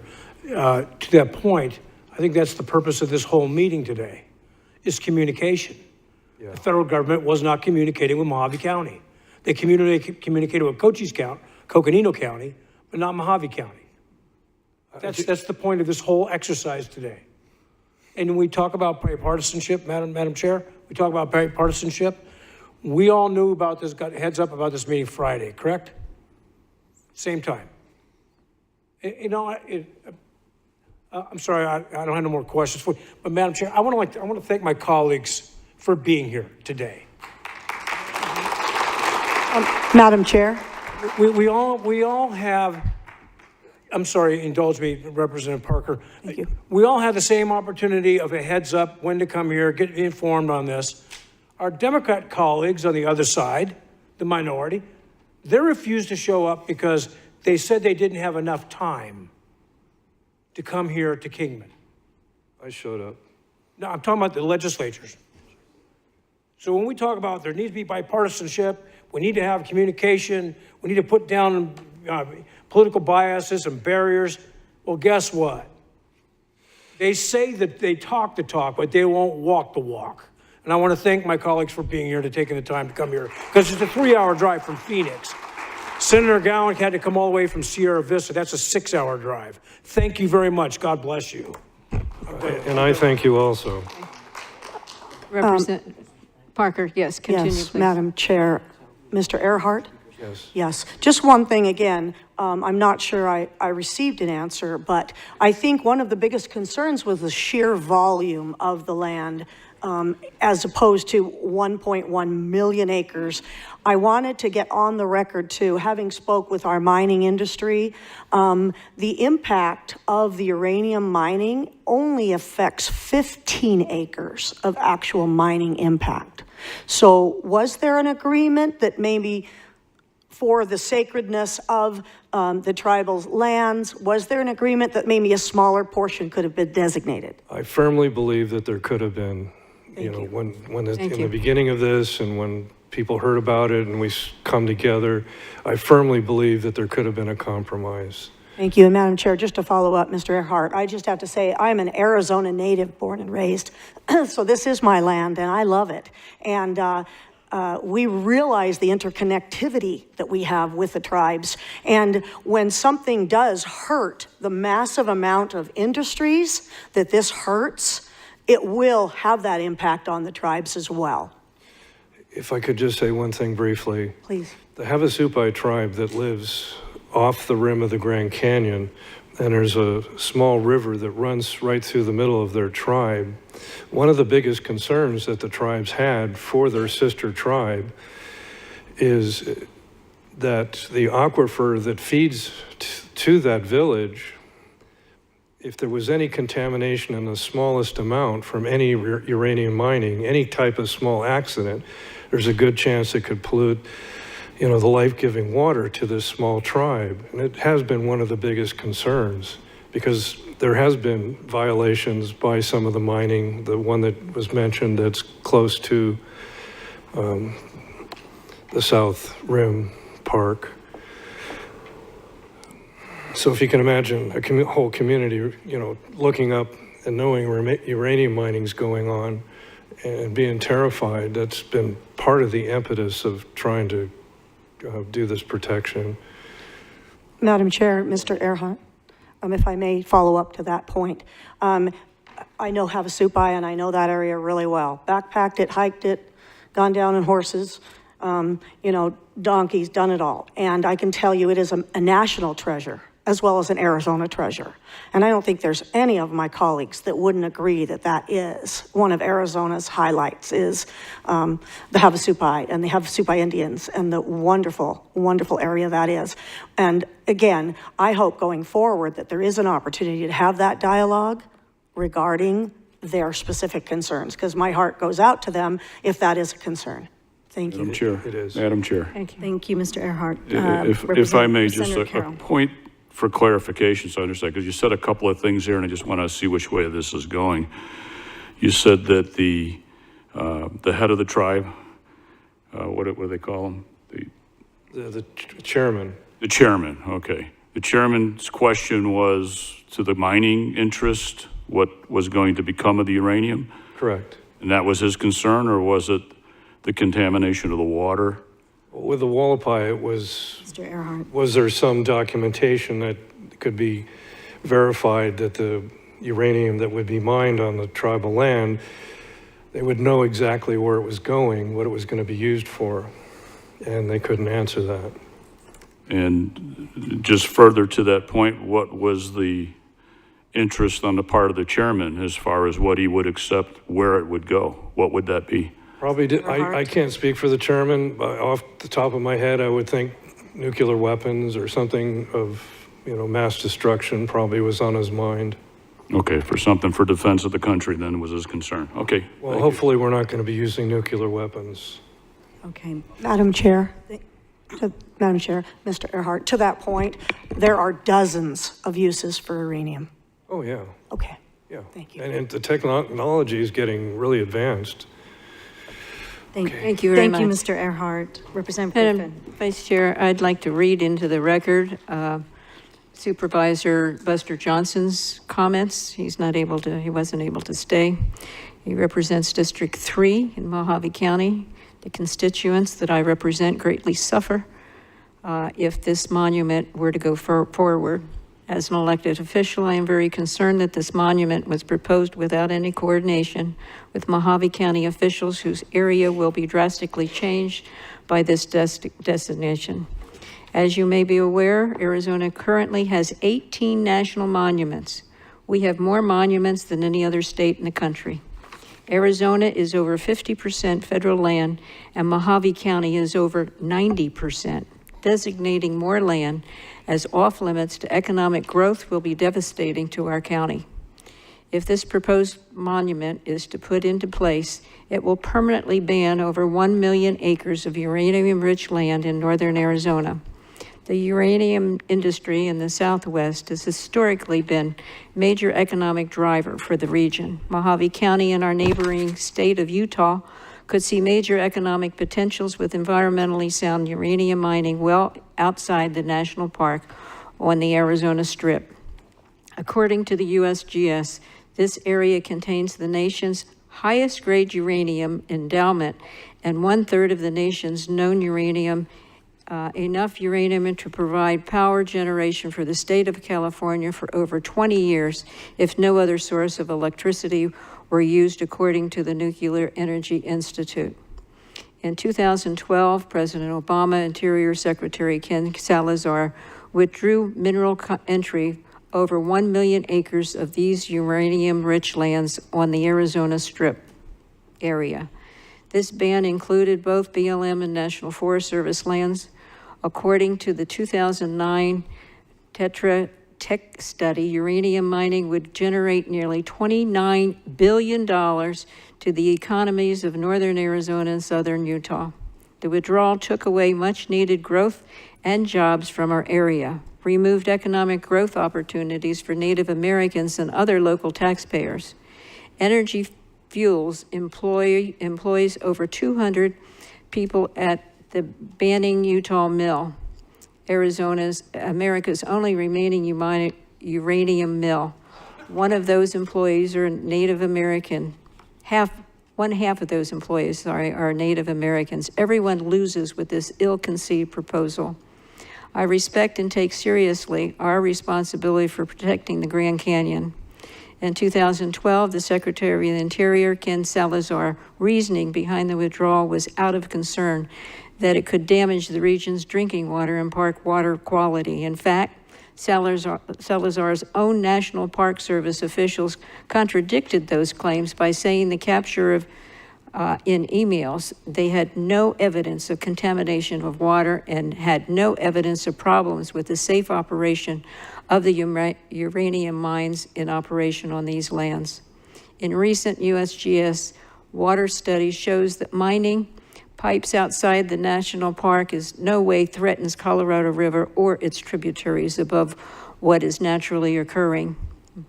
Modern pipe uranium mines is one of the most environmentally sound methods of mining. On average, mining can be completed in 5 to 7 years and the lands reclaimed to a pristine state. Despite the abundant domestic uranium in supplies as of April 2023, American nuclear utilities are continuing to import nearly 60% of the uranium used to produce electricity for United States citizens from Russia, Kazakhstan, and China. The balance comes from friendly sources in Canada, Australia, and South Africa. This means that American utilities are bankrolling Russia's war against Ukraine. As recently as 1990s, nearly all uranium came from domestic or friendly sources. The withdrawal of uranium mining from the Northern Strip area harms the American people by removing between 326 to 375 million pounds equivalent electricity capability for the entire state of California's nearly 40 million people for 22.4 years of uranium. Arizona must return to its mining roots. The strict federal and state environmental laws already on the books will protect the public from environmental damage to the Grand Canyon watershed. Again, this is not open pit mining. In conclusion, this new proposed monument will have devastating impacts on local communities and their economies in Mojave County. When considering the proposal, I also ask that BLM that they go through the congressional approval process. It is important to remember the Antiquities Act and its intended purpose. The act was designed to protect and preserve historic and culturally significant sites, not necessarily to restrict public access or limit economic growth and development. While opponents of the uranium mine like to say that the mining is occurring near the Grand Canyon, the truth of the matter is that this new monument would take in lands that are hundreds of miles away from the actual canyon. Furthermore, the Antiquities Act was intended to be used sparingly and with careful consideration. It was never meant to be a tool for the federal government to assert control over vast swaths of public land. While the act does give the presidential broad authority to designate monuments, it's important to remember that this authority should be used judiciously and respect to the rights and needs of local communities. Thank you. Thank you, Representative. We'll enter those comments in the record. Next, we have Rob Frederick.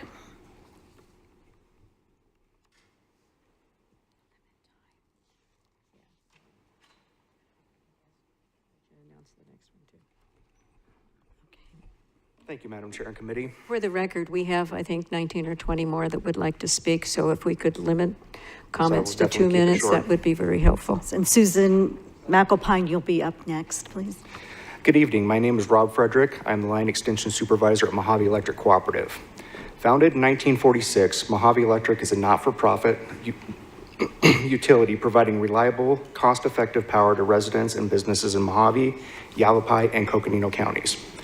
With more than 1,570 miles of line spanning areas from Bullhead City to Topak in the west, Wallapai to Burrow Creek in the south, and Nelson and the Grand Canyon Caverns to the east.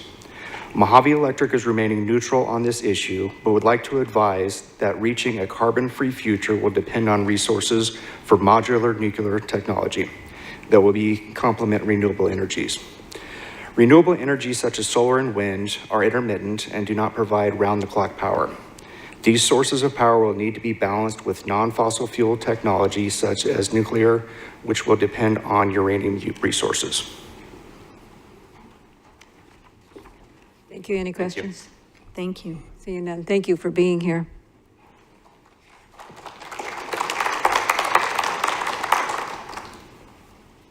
Welcome, Ms.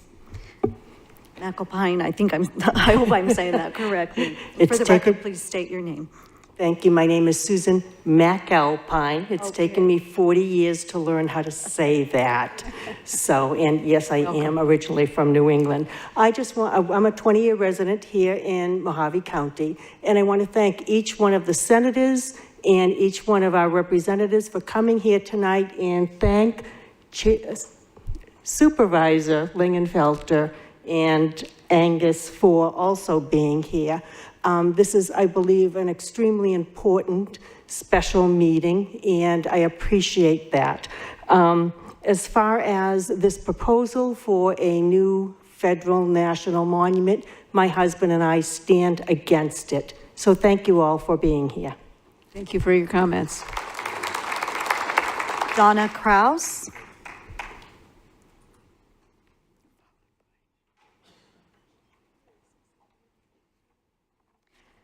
And next up after Ms. Kraus will be Jennifer Esposito.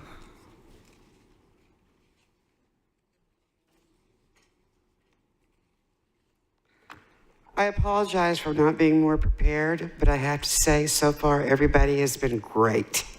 And I feel like that you definitely have educated yourselves on the matter.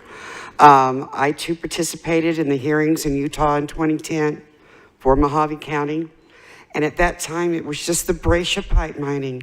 That's all we wanted. I don't know where you live exactly in Arizona, but I can tell you right now that Colorado River still contains 1% uranium. And the technology that we use today would have pulled that out and replaced it with clean water. If you're on CAP, you're drinking it. The other issue I want to bring forth is Fredonia, Arizona. I don't know, have you ever been to Fredonia?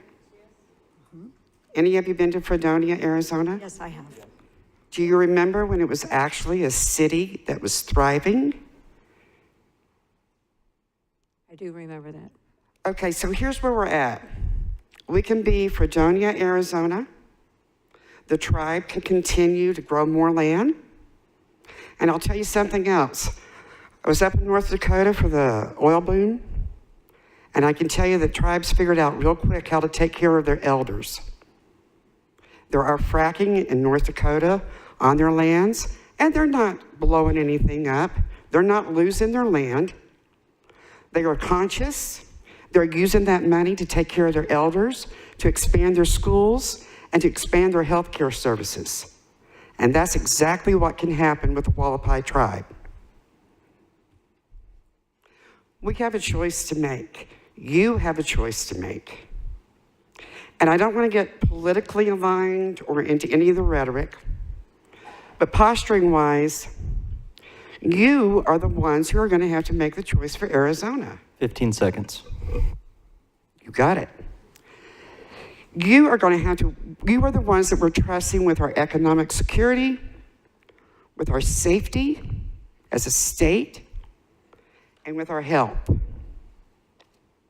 And I support your moratorium, absolutely, but I don't think it's going to be enough. because I feel like it's deja vu all over again. And I'm wondering if in 10 years, as a much older woman, if I'm going to have to come forward to another hearing to hear about how 20 years ago we said, and 10 years ago we said, and if we're just going to be repeating the same thing over and over again. We need you guys to stand up for us. Thank you. Thank you. Thank you. Ms. Esposito, followed by Mike Ganasio, and I so apologize for mispronouncing your name.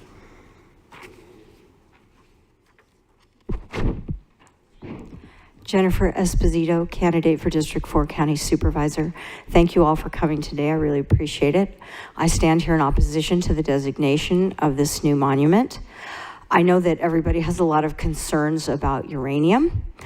I'm pretty sure that by 2032, uranium mining might be obsolete actually because of something called LENR, low energy nuclear reaction. You might know it under the name of cold fusion.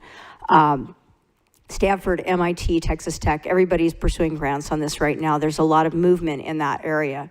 So my real concern with this, aside from the fact that it should be our land to make these decisions on, is that I believe that a fair amount of this land in Mojave County and in Arizona is grazing land. So we can talk about what kind of energy we need, in years from now, but what we need to talk about is feeding people today. Free-range cattle predate Arizona statehood, and I don't think we're doing enough to protect the rights of our ranchers to produce food for our families. And so I don't know if that's an angle from any sort of legal opposition point of view, but the fact that those rights do predate Arizona being admitted to the union and giving up some sort of compromise with the statehood and the Enabling Act. I attended that presentation from Ken Ivory with the American Lands Council with Supervisor Angus. And so I've been all over that. I mean, I was really disappointed when Representative Thorpe's bill was vetoed by Governor Ducey, because that would have allowed us to have demanded our land back by 2022, and maybe we wouldn't even be having this meeting today. Maybe it wouldn't be an issue. So I support anything that you can do to reduce or eliminate this. I wish you the best of luck. The federal government tends to do what it wants to do, and we all need to stand united in opposition to that for the people of this county and the people of this state. Thank you very much. Thank you so much. And next up, after Mr. Ganasio, will be Barbara Carpenter. Madam Chair, representatives, senators, thank you for coming to our community today. My name is Mike Ganuscio, 23-year resident in Mojave County. I live here in Kingman, and I'm president of the Arizona Cattle Growers Association. We stand in opposition to this. This land should be the state of Arizona's land, and it's leased by many ranchers who have mortgages on this land, who feed this state and this country. And this is going to take that away. People are going to lose their jobs, their businesses, and they're going to be in debt for something that they've had in their family for generations, and they're going to be stuck with it. This is like Obamacare. You have to pass it before we tell you what you can do with it. This is not right, and we need to make it go away. I'm going to make this short because you have a lot of people coming up. So for the record, I'm very grateful for what Travis Lincolnfelter did with this. He put a lot of effort into this, along with all of you and our Board of Supervisors here. He's gone across the state to try and stand up for ranchers, along with many of you. So we appreciate what you do, and please keep up the good fight. Thank you, sir. Madam Chair, real quick, Mike, real quick. I know we have a lot of speakers, but Mike, good seeing you again. Thanks for coming. Because we've been talking about uranium and things that are lost in the distance and nuclear. You put a face, because it's small business, it's families that are out there that are going to be kicked off the land. So appreciate that, and thank you for being here, and thanks for all the rest of what you do for our country. Thank you. Thank you, Mike. Hey, Mike, Another question. we're not done with you yet. Get back over here. Madam Chair, Mike, quick question. So I know obviously you're head of the cattle growers. Were you at all contacted from this administration or anybody pushing for this land to be designated as a cattle grower? Were you at all brought into the conversation to discuss the impact it would have on your industry at any point of these discussions? Madam Chair. Yes, Mr. Commissioner. Mr. Biasucci, no one has contacted us. This is it's just a land grab. They don't care what we think. It's not right. We need to stand up for our people. Thank you. Madam Chair, if I may leave. No, I'm sorry, let me finish. If I may leave you with one thought. This is our state, and seeing this happen to us, and it's going to happen, and hopefully we can get it turned around.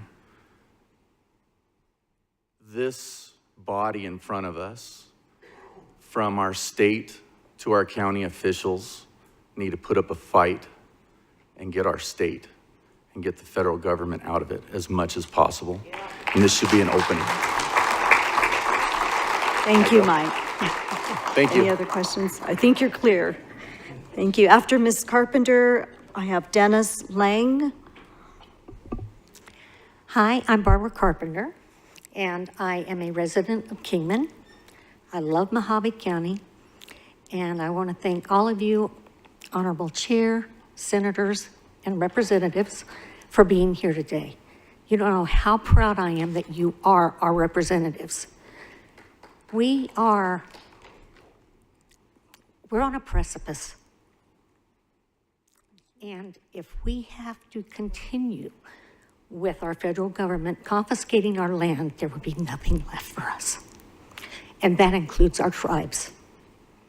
I pray to God that you guys can do something. I don't know how, but I hope you can. Thank you. Thank you for being here.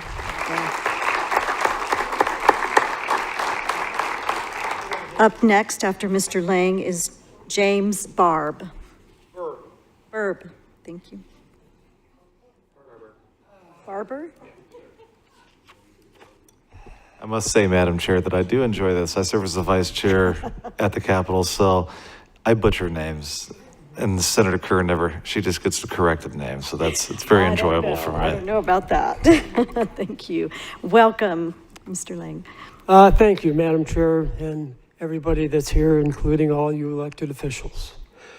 My name is Dennis Lang. I'm an elected precinct committeeman, and I believe in helping and working for politicians that I believe are good for the country, good for the state, and good for local politicians, for the local government and local people. I'm here, and I'm so happy that I spoke after Travis Linkenfelter and others that had all these tremendous, all kinds of good technical things to say, because I don't know all of them. I try to work for them. I try to work for the ones that I believe were going to help us. And I have to say this. I listened to that person that, I forget his name, that he spoke for the Indians. If you'd come to my house, you'd see a poster in my house, fighting terrorism since 1492. This country has things to be sorry about, and I'm afraid that's one of them. But we have to fight for our freedom. I think this is the best country in the world. There's no country better, but we have to do what we can to help our Indians because we did do them wrong. And I strongly believe in local government. I strongly believe we have to fight for our freedom in local government, and what they're doing with that taking away that the color, the land and everything around the Grand Canyon, it's not good. So we have to do, and we have to fight, and we have to fight for our local government and our local rules. 15 seconds. And keep them locally, because other parts of Arizona don't have the same attitude or they don't care about the same things that we do locally. So that's all I have to say, and I appreciate all what you do. Thank you. Thank you so much.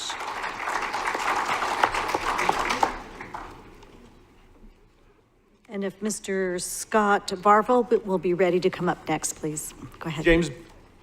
James Barber, Mojave Valley, Arizona. Okay, let's get quickly.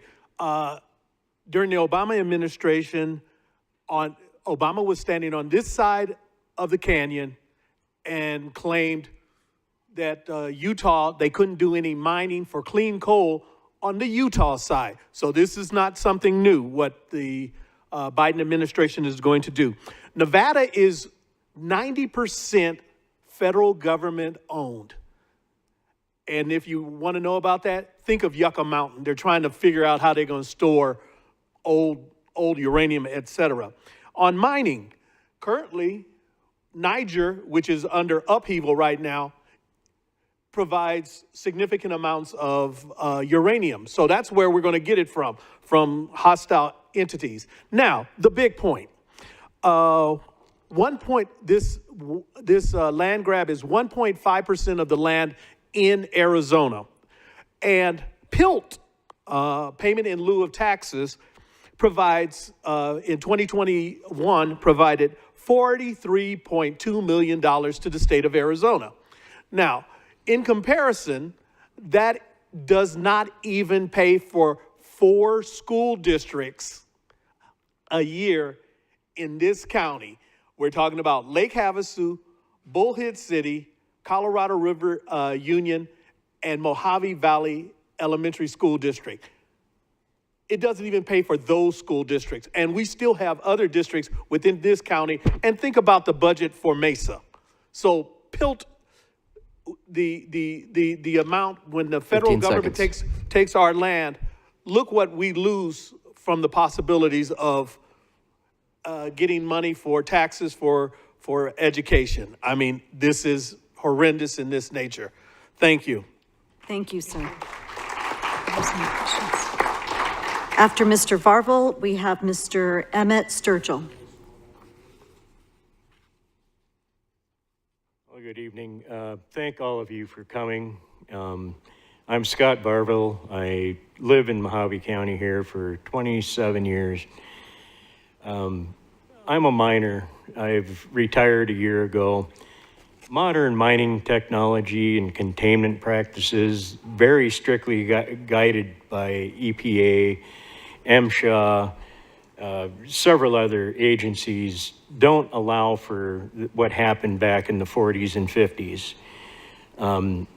Some of the mines I've worked at, when they do the analyzing the tailings, they come back lower as, you know, the contaminants, like we use cyanide in one of the mines I work for locally here.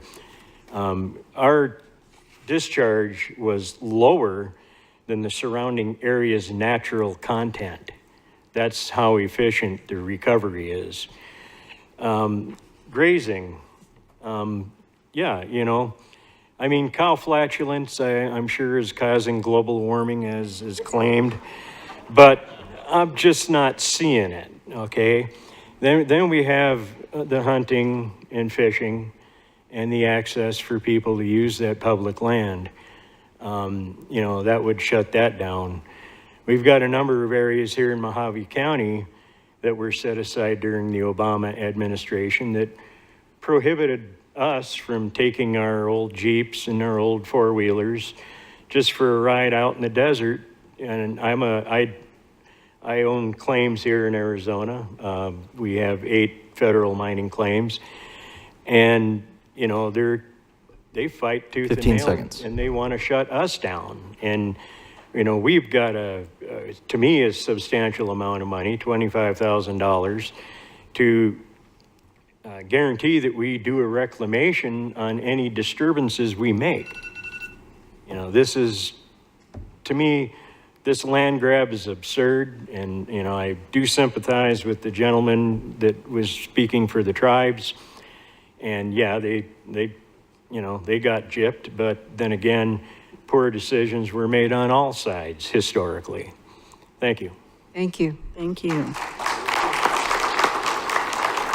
After Mr. Sturgill, we have Barbara Thompson.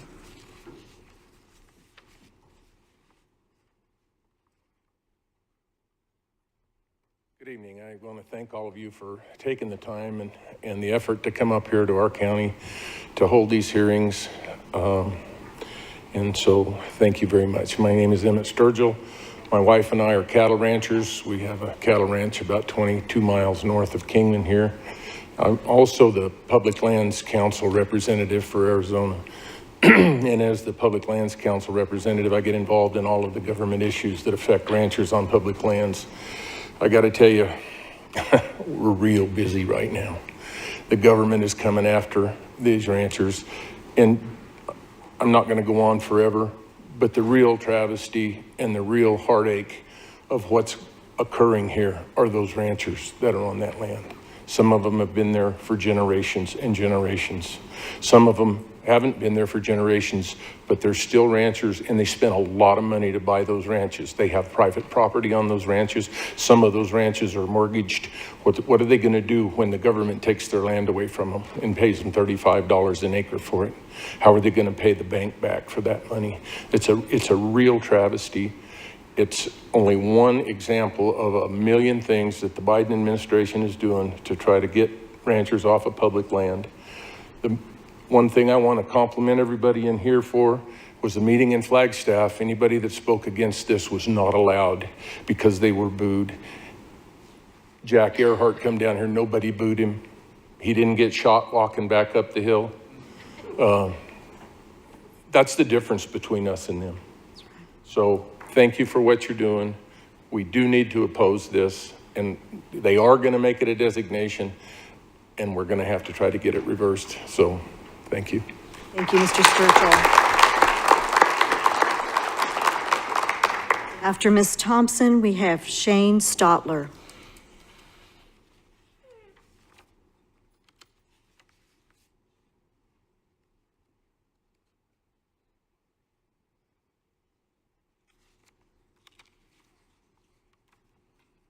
Hi. Like the previous speakers, I thank you all for coming here and for the opportunity to speak.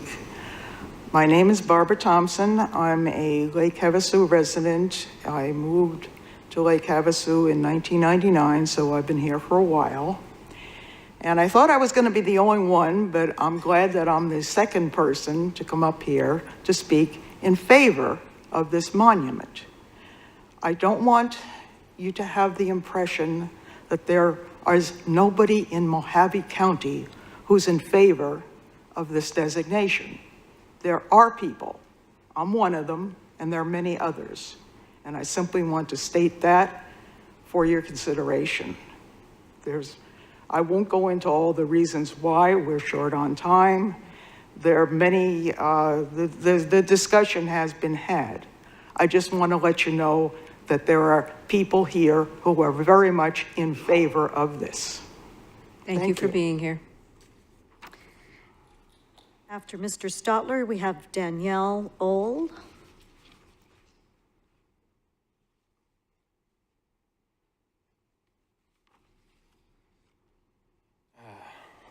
Thank you all for being here. My name is Shane Stotler, and I am I'm a fourth generation rancher on the Arizona Strip. My kids will be fifth generation ranchers. And on the Strip, we've also been ranchers in Utah on what is now known as the Grand Canyon Staircase Escalante Monument. And I'm here to tell you that monuments don't fix anything. They don't protect anything. They don't even allow, even though they say they're going to be run by the BLM and the same regulations, they still do not allow you to do the same thing you did before. They say, oh, you can run cows, but when your pond washes out, you can't fix it. So we need to fight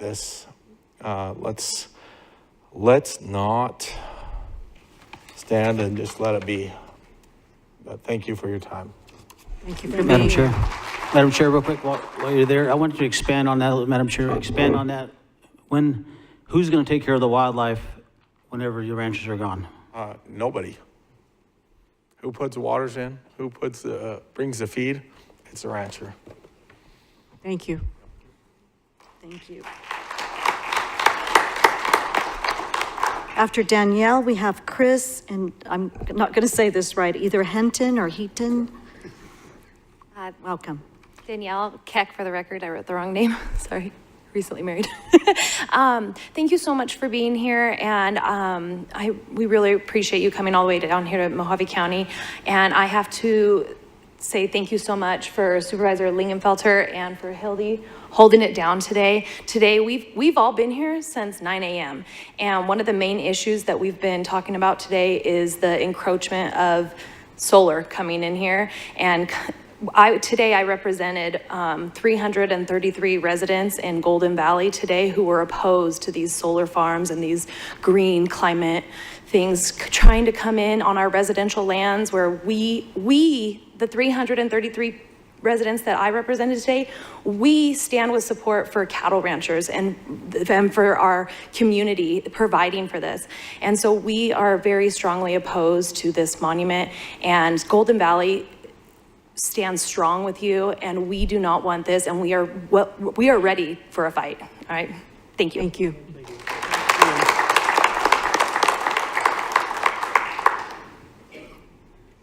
And after Chris, we'll have Wayne Hurley. Madam Chair, Senators, Representatives, thank you for your time. I'm hot. I'm so hot about this monument. I was in Flagstaff. I was booed. This gets me worked up. I live in Kanab, Utah. I ranch on the Arizona Strip, 6th generation. My children are 7th. We have been there before the state of Arizona. My family has. The BLM was made in 1946. We have water rights, proof of water rights from the 1800s that we have filed on. And we will fight like hell to stop any monument. I have 1,000+ acres of private land included. We talked about 12,000 acres. 1,000 of that is mine.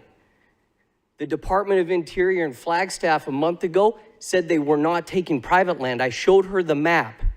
She was shocked. This is a problem. They're coming after our private land, private water rights. We talked about maintaining it and taking care of the wildlife. There is no live water on the Arizona Strip. I have 33 ponds, 6 catchments, 6 wells, and 3 springs that I own, maintain. Those mule deer that they hunt drink out of my water.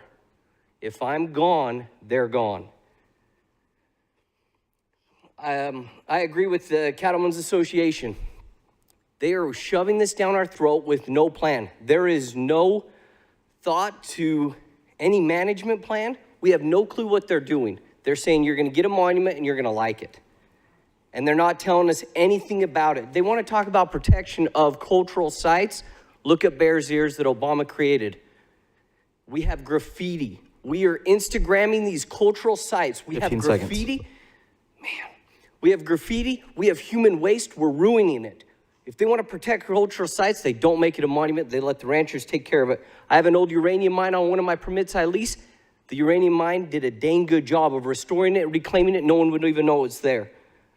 I appreciate your support. I'm on the city council in Kanab, Utah. We have passed resolutions against this. King County, Washington County, Iron County in Utah, all have passed resolutions in opposition. We are fighting with Mojave County and with you, senators and representatives. We appreciate your support. Thank you. Chris. Any questions? This gentleman over in the end here in the suit, would you give him your contact information, You bet. please? I would love to.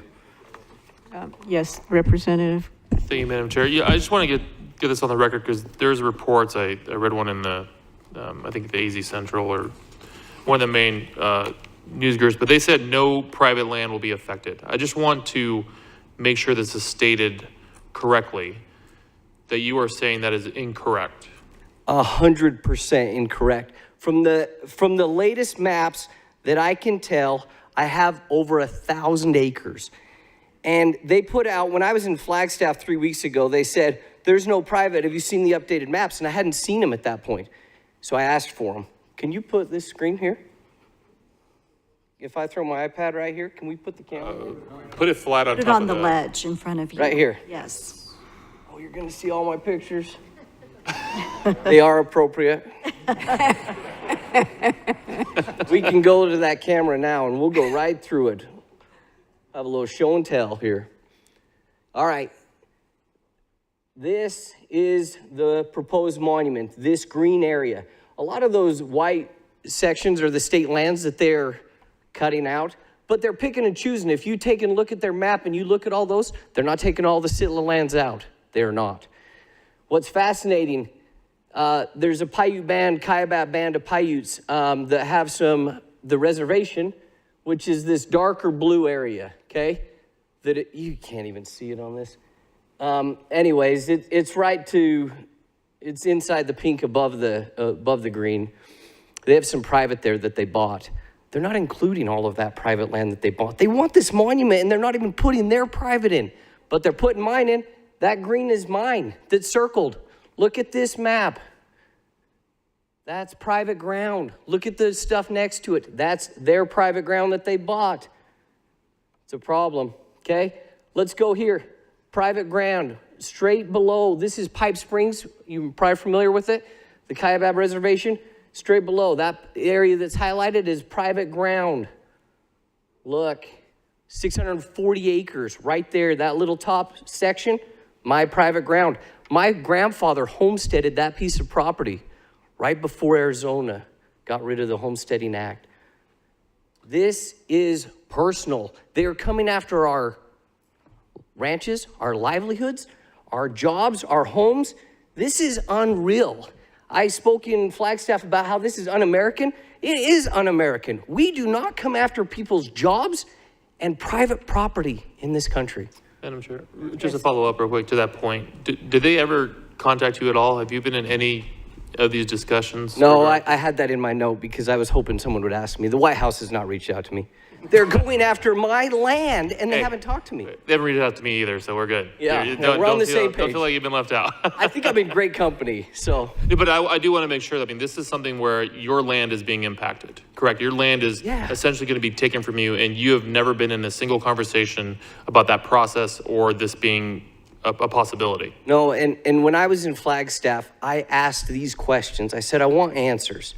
Tell me what your intent is. What is your plan? You can't just draw with a crayon around property and say this is going to be in a monument. And they're doing that. Thank you. Yeah. Thank you. Yes.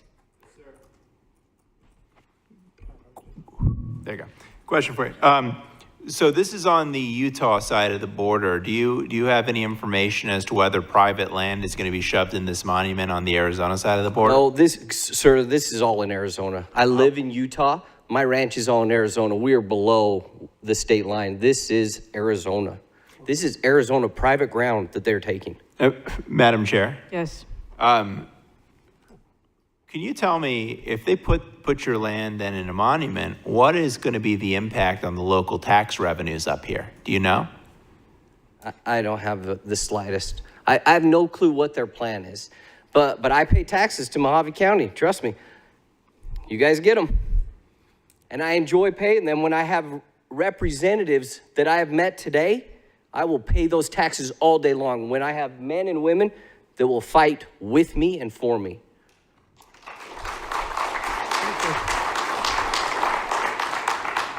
Well, Madam Chair, appreciate you being here. I know you're this steam that they didn't consult you when they're coming after your land. They're coming after our state. We're pissed off too. Yeah, I love it. I appreciate that. Madam Chair? Madam Chair? Thank you.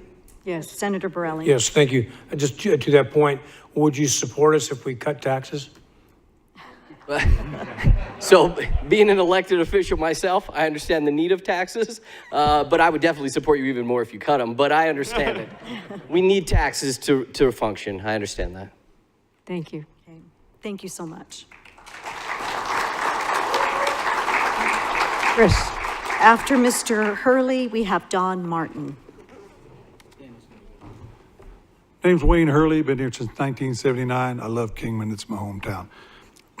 Wrote a nice speech, but I'm gonna do it in 2 minutes or less here, so pay up. Secondly, the first argument for this monument is that the mining will scar the land. The tribes say this with a straight face, but they dug up and sold 8 million tons of coal per year for almost 50 years from the Black Mesa. The Hopis and all of them have no problem with mines as long as they reap the financial and economic rewards. If the mining sites in question were on the reservation land, the tribes would be digging their way to China as we speak. 400 acres of open mine at Cayenta, but done for the right people is no problem. The next thing they always bring up is we're going to protect the water, the aquifer. I presume we're discussing about the Navajo aquifer, a source of pristine drinking water. The argument is that it'll be fouled by mining and other environmental developments. The tribes weren't worried about abusing the aquifer when they were affiliated with the Black Mesa pipeline. This pipeline used the pristine aquifer water to transport coal in a 50-50 coal slurry mixture 300 miles to the Mojave Generating Station in Laughlin, Nevada. They took 3 million gallons of water per day of their pristine water, mixed it with pulverized coal for almost 50 years. Do the math. You can water a lot of sheep on 45 billion gallons of water. Once again, abusing the aquifer is in the eye of the beholder, or is dependent on who reaps the financial and economic rewards. The last thing I want to complain about is the stupid name they're giving it. It's a mixture of a couple of Indian languages. I want to say that a long time ago here in Kingman, we had a park called the Weedamanua Park. I loved it. I didn't know what the hell the name meant. It was an Indian name here in town. But they changed it to the Firefighters Memorial. I do not know why. The name I propose you offer them is Idyllic Monument. And that would stand for ideological, driven, young liberals limiting intelligent consensus. Madam Chair. Madam Chair. I just wanted to ask the gentleman if he knew how close to China they got when they were digging that mine. I'm hoping they stop halfway. Thank you. And after Mr. Martin, we have Gilbert Smobby. Good evening, senators, representatives. My name's Don Martin. Give you a little background. I'm the past president and of the Mojave Sportsman Club, the largest outdoor recreational club in Mojave County. I was also their government liaison for over 10 years, and I worked with a lot of government officials up on the Strip. I was part of a committee of the BLM up there and we worked on issues involving the Arizona Strip and this country that you're talking about. I'm going to tell you a little secret about this whole thing. This just didn't get started. 20 years ago, I'm a conservationist, hardcore, believe me. 20 years ago, we were fighting a battle. We saw the plan. They wanted everything north of the Colorado River put into the Grand Canyon National Park. They didn't want anything except a national park up there. We saw it coming, and those of us that were in the fight, we said, you know what they're going to do? They're going to take it piece by piece by piece because they can't get it all in one lump. Since that time, I watched Bill Clinton designate the Parashant National Monument. I saw him designate the Vermilion National Monument. I saw all these monuments. Now, I've worked on the Arizona Strip for 40 years. I operated a big game guide service up there, and my footprint is all over that country. And I know a lot of these ranchers that are talking about it. I met them. I saw what they've done out there. I saw that what we've done as sportsmen. 15 seconds. There's 242 springs up there on the Arizona Strip. So, and I know as I'm standing here tomorrow, Biden's going to say that's a monument and we're stuck with it. But what it doesn't say for all of us is we don't like it, we don't want it, It goes against our customs. It goes against what we believe into. And we're not going to take it anymore. We're going to get it back somehow, some way. So keep up the fight. Thank you. Thank you. Thank you. After Mr. Smobby, we'll have Troy Henry. Madam Chair, Representatives, Senators, thank you for your time tonight. My name is Gilbert Smavy. I resided in Mojave County for the last 13 years, but prior to that, I lived up in Coconino County for 10 years. When the Clinton administration in 2000 came in and did the 3 monuments, I worked for planning and zoning at that time. I can tell you the confusion and the frustration that just happened at a stroke of the pen. They had no master plan, they had nothing. Ranchers were wondering what roads they could go on. They closed stuff off. It was just confusion. So one thing I did want to read, just bring up the Antiquities Act. Again, it was basically intended for historical or scientific interest. Also, it states in there that it should be confined to the smallest area compatible with proper care and management of the objectives that are to be protected. So that's one. I just want to ask for your recommendations and stuff tonight, because it's a really important area. And I think obviously it shows. Thank you very much. Thank you. After Mr. Henry, we'll hear from Daniel Harris.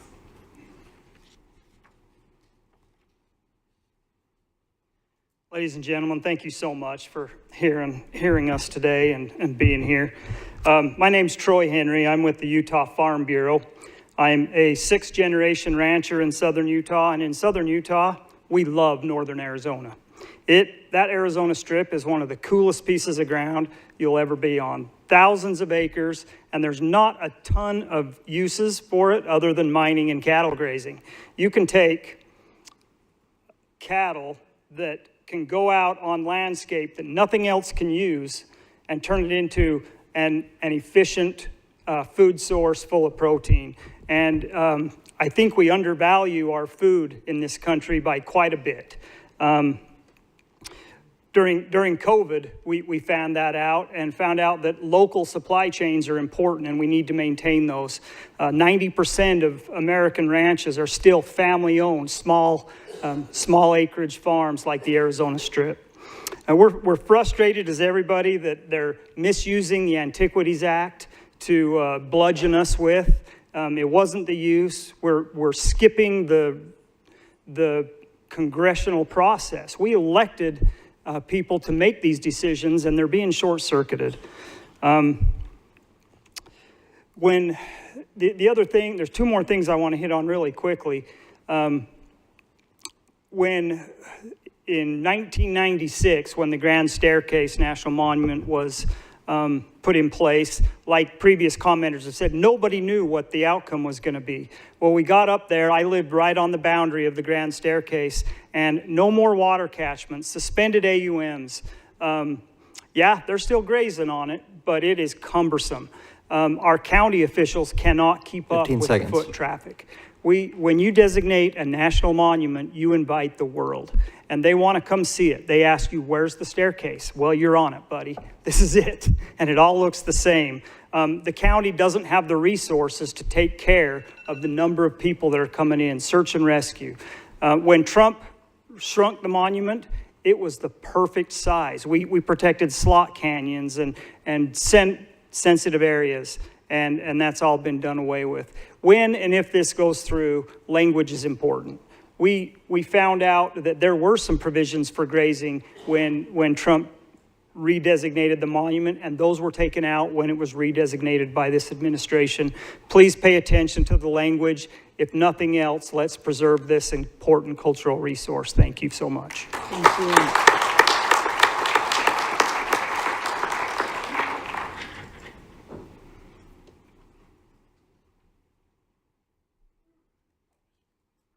Welcome, Mr. Harris. Hello there.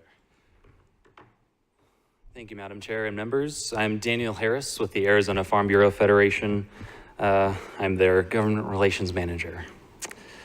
We definitely appreciate the opportunity to submit these comments and address our concerns and our opposition to the proposed Baj Nuavjo Ita Kukveni Grand Canyon National Monument. Good for you. Someone was brave enough to try. The proposed national monument would place 1.1 million acres of land in Arizona under a new designation encompassing both private property and state trust land, as you've heard today. The designation is hardly necessary, given the fact that federal lands are already managed under provisions such as the Federal Land Policy Management Act.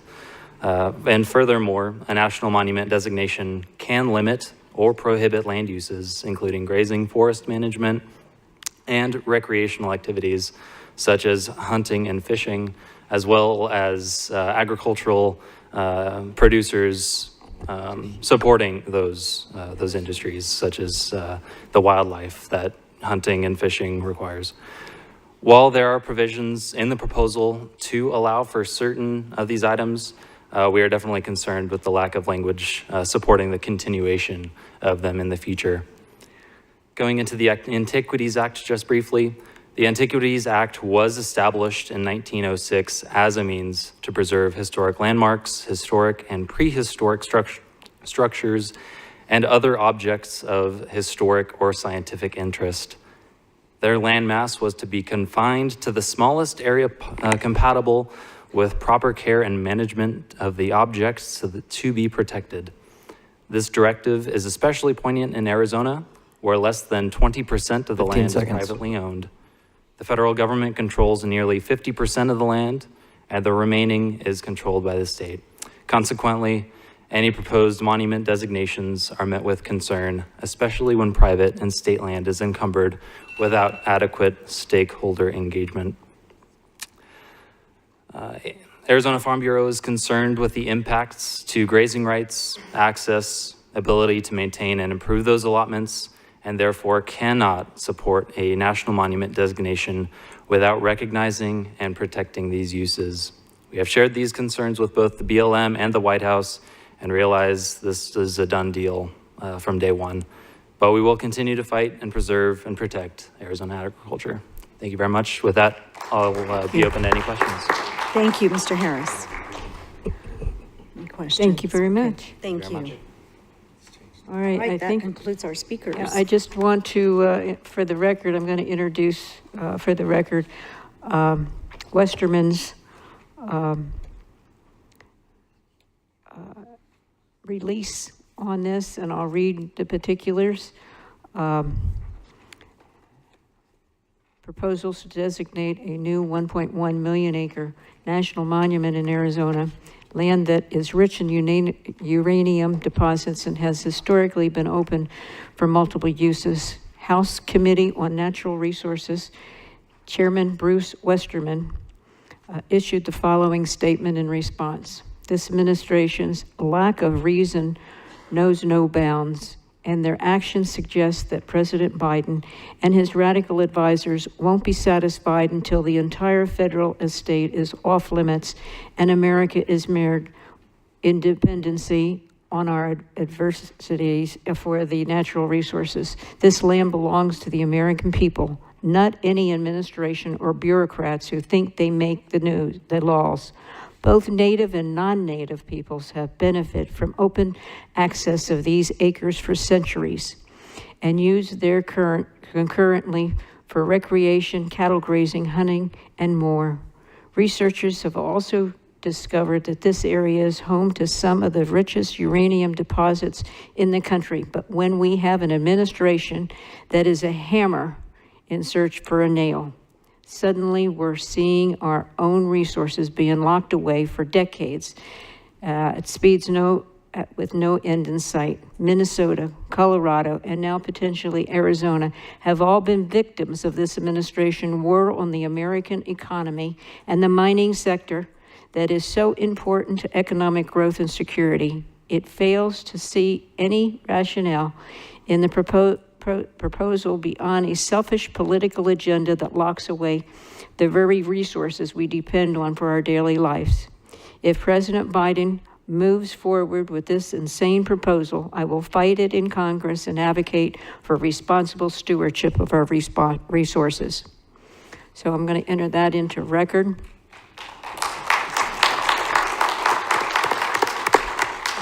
Members, you have a resolution in front of you in your package that you've read. I'm going to read the last 2 pages, and we have copies. Okay. Do we have another supervisor that? Supervisor Bishop? I'm sorry, we didn't see you there. Welcome. Welcome. Madam Chairwoman, State Representative, State Senate, I just arrived. I had some pressing issues to handle at home. Our meeting didn't get out until shortly this meeting began, so I took care of those matters and hurried back here, and I appreciate Supervisor Angus reading my statement into the record.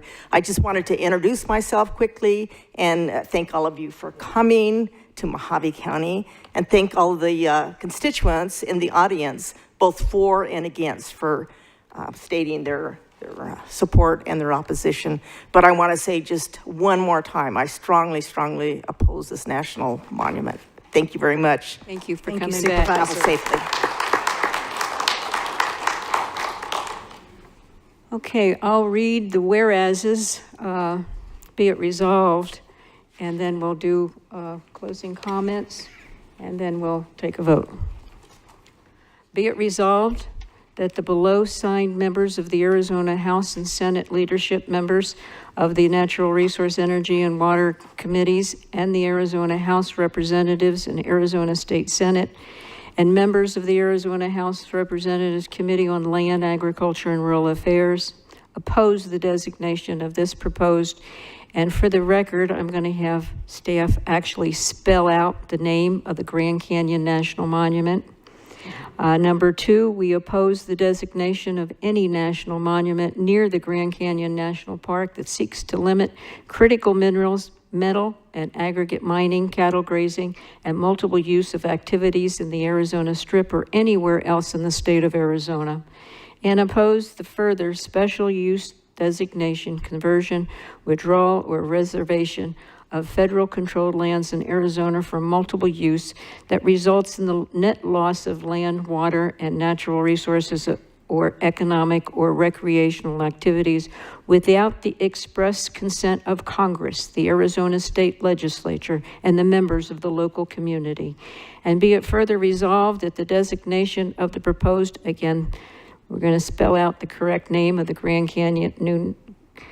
proposed Grand Canyon National Monument exceeds the President's authority under the Antiquities Act of 1906 and would be in violation of the General Mining Act of 1872, Taylor Grazing Act of 1934, Multiple Use Sustained Yield Act of 1960, and Federal Land Policy and Management Act of 1976, and be it further resolved that no additional national monuments, parks, wildlife refuges, conservation areas, areas of critical environmental concern, wild and scenic rivers, wilderness characteristics areas, or other federal special use designation or mineral, land, water, or other national resource withdrawals or reservation should be declared or pursued in Arizona without, number 1, the consent of Congress. Number 2, the consent of the Arizona Legislature when in session. Number 3, the consent of the members of the local communities that would be negatively impacted by the designation, withdrawal, or reservation. And 4, the completion of the comprehensive economic impact study that analyzes a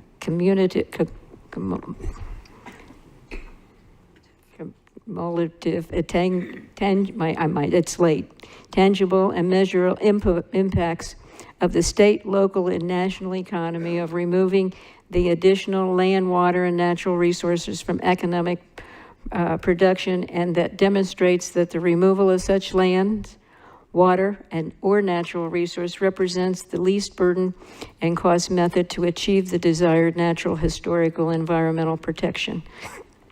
So be it further resolved that below signed members hereby pray that President Joseph R. Biden does not designate the proposed, again, spelling out the correct name of the Grand Canyon National Monument.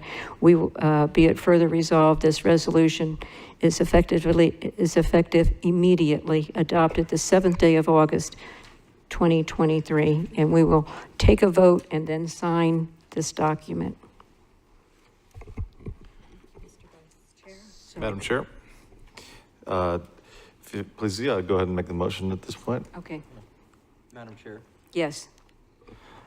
Madam Chair, I move that the House Natural Resources, Energy, and Water Committee recommend that we accept a memorial in opposition to the U.S. Department of the Interior's proposed designation of the Secretary will properly record the name of the Grand Canyon National Monument as it now stands, and further recommend to the full legislature that they also approve of the opposition to this stated monument when we meet for session. You've heard the motion. All those on the House, are we doing a individual or by voice vote? Voice vote. All those in favor? Aye. All those opposed? Nay. The ayes appear to have it so ordered. The House approved the resolution. Senate? Thank you, Madam Chair. I move that the Senate Natural Resources, Energy, and Water Committee recommended we accept a memorial in opposition to the U.S. Department of the Interior's proposed designation of the new, and we will have the name spelled out, Grand Canyon National Monument as it now stands, and further recommend to the full legislature they also approve of the opposition to this stated monument when next in session. Thank you, Senate members. You've heard that motion. Is there any further discussion? Second. Okay. All those in favor say aye. Aye. All those opposed, nay. Appears the ayes have it, do have it, so ordered. Wait a minute, one more. We have one more, the land and rural affairs. Madam Chair, I move that the House Land, Agriculture, and Rural Affairs Committee recommend that we accept a memorial in opposition to the U.S. Department of Interior's proposal designated of the new Grand Canyon National Monument as it is now stands, and further recommended to the full legislature. They also approve of the opposition to this state monument when next in session. Any discussion on that? Hearing none, all those in favor say aye. Aye. All those opposed say aye.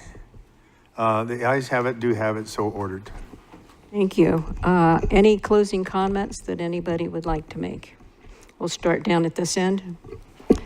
Thank you, Madam Chair. And thank you to all of you that have been here. It's an honor to be here in your beautiful, beautiful land. Just to summarize my remarks very quickly, this is a massive government overreach. Testimony has shown that a smaller portion could have been agreed to. It is a direct violation of at least the 5th, 10th, and 14th Amendments that I can see, and a violation of a host of other acts. The government has not proven their authority for this, and I am not a constitutional lawyer, but I am terrified of the waste of the litigation that is going to take place after this. Arizona is the 2nd largest mining state in the nation. This is nothing more than going to weaken the strength of Arizona and all that we do. I want the tribes to hear from me how much we love them and care about them, but this will have great repercussions that will affect them in a negative way, and I have no doubt of that. I am offended that Biden, who did not even step foot in this state while he was campaigning as president, now is going to come through for a land grab at this time. Finally, as a member of the Health and Human Services Committee, I want it on the record that uranium is very powerfully needed for radioisotopes and are crucial to healthcare in its application for diagnosing and treating a host of life-threatening diseases. Also for nuclear medicine and all of the advanced scanning systems, and is just one of the many consequences that we will have by not having the right to have our own uranium. Imagine in Arizona or in America, where we have the ability to cure disease and diagnose it with a snap of a finger, but we have to beg China or Kazakhstan for the uranium to do a simple CAT scan.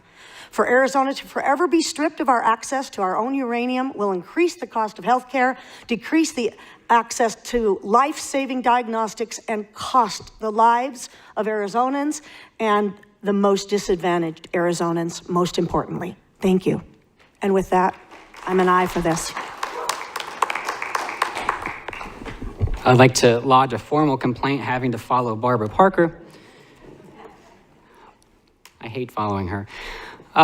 So the founders at the founding of the nation, there was a great argument between Federalist and Anti-Federalist.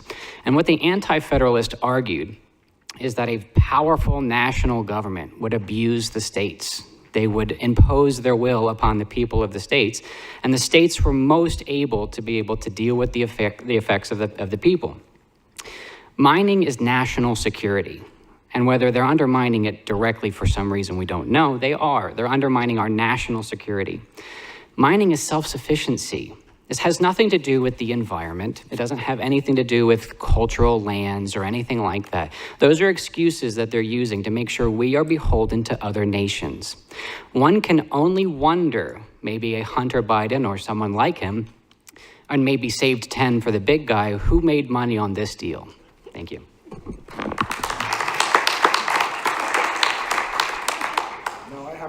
Both of these two. So with that said, I go back to the original document I talked about, the Executive Order 14008. And we heard from testimony of Supervisor Langenfelter and the gentleman that spoke for the tribes. It doesn't appear that 14008 was briefed to the tribes. So they wanted this land deal, they want this monument, and little do they know, under this executive order, once this goes through, the Biden administration directs BLM to search this land for locations of wind and solar. Just like they're doing all around the country, this directs the BLM. It circumvents BLM rules. It circumvents the Fair Land Policy Management Act of 1976, not to mention the Takings Clause and the Fifth Amendment. We've heard testimony in here that public lands are in this, but we also heard private lands are in this. I've heard no mention of eminent domain and fair compensation to those ranchers. We had a bill in our committee this year that we tried to pass that it didn't make it through the governor, but ranchers have tons and tons of personally owned property and materials on these lands. Is the government going to reimburse them? I've read nothing of that. They don't even acknowledge that there's private land in this taking. Our action tonight will probably be meaningless at this point, as Biden has already made up his mind and has written executive orders dating back to 2021 for this specific issue. So I hope the tribes are listening to this, because they're going to get their wish in the short term. The land will be used for wind and solar according to the executive order, and hopefully we can reverse this with the new administration. Thank you. Thank you, Madam Chair. And the public that's watching on video can't see that there's over 100 concerned citizens in the room that are participating with us, and we appreciate you guys for being here and speaking, and or just being in the audience. You know, we know that Arizona is known as a copper state, mining, we always know that, but we are also known for tons of a lot more critical minerals and aggregates that supply the world. Like Penny Pugh said, on July 21st, the Congressional House Committee on Oversight had a subcommittee on critical minerals in Goodyear, Arizona. The United States is reliant on 43 of 50 of those minerals from outside of our economy. They're all imports. And Madam Chair, I had wrote a letter to their committee, and it kind of highlights why we did this resolution. I'd like to enter it in the record. I got a copy for each of the chairs here so we can, and I'll send a digital copy out to highlighting the importance of critical minerals like uranium and other things that are important to our state. This way we could be our own economy. If we're gonna produce electric vehicles down in the valley and electric batteries, we ought to be able to produce the minerals and those things that are required to be able to be self-reliant as a country and as a state. This is an overreach. We know the 1906 Antiquities Act, like was stated, was not envisioning this. And so I don't want to keep repeating all the testimony, but in my legislative district 25, we have the largest mine and Ms. Kerr's and Ms. Carbone's, the largest nuclear power plant in the world, in the United States. And so requiring uranium. And we also need to make sure that this new stuff coming online, the small scale nuclear, needs to have access to that, like we've been talking about. When I drove over here from Pine Top this morning, I passed windmills, we passed solar, we passed Cholla coal-fired generating plant that's getting shut down in 2025. This administration is pushing for the Green New Deal, and yet they're trying to stop and take a land grab to prevent us from being able to be self-reliant and self-sufficient. So we need to take that in consideration. We'll do everything we can to stop it.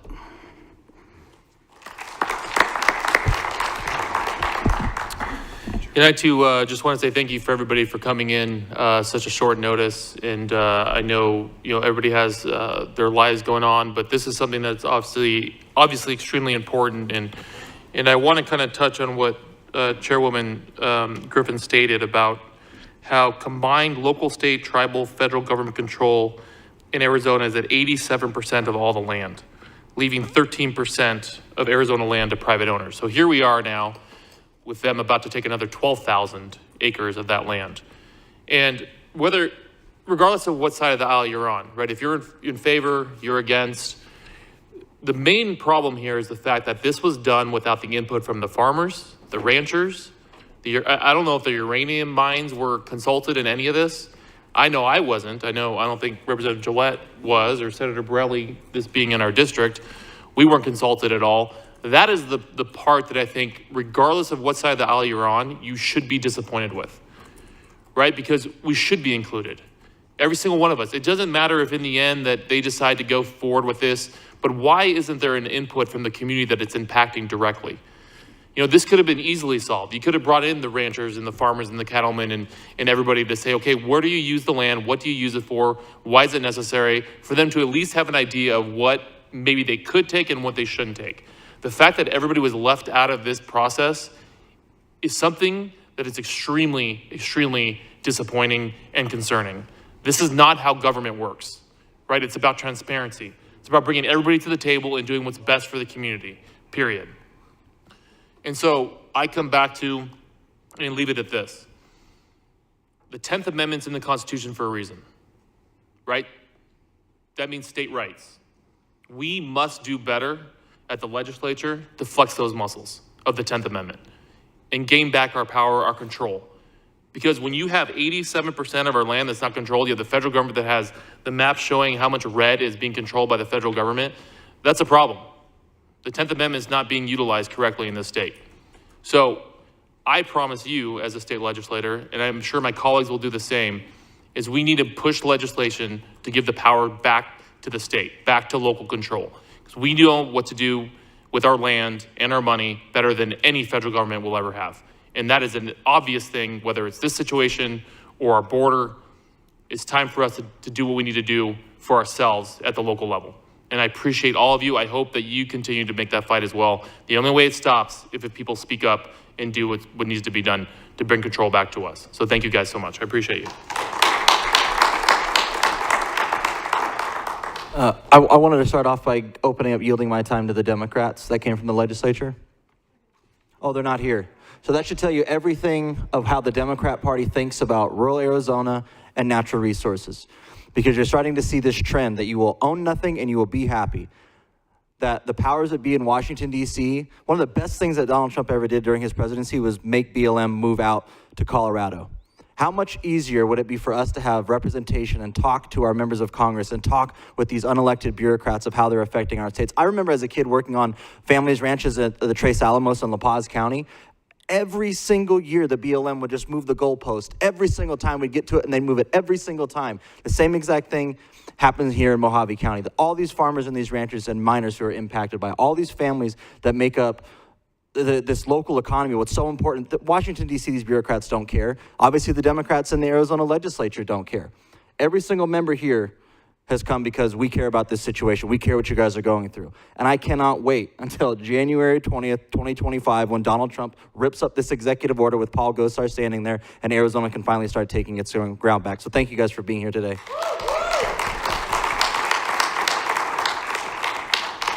We'll start down at this end.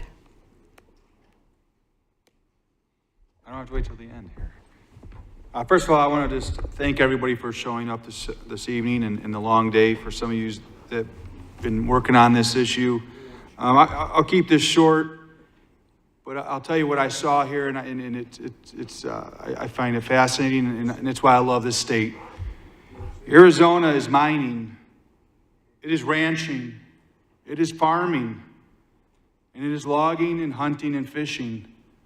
When the federal government wants to come over here in our state and try to tell us what we're going to do, generations that we built this state, I'll tell you right now, everyone here, we're all going to fight back. We will stand with you, we'll stand for you, and we'll fight hard. Thank you.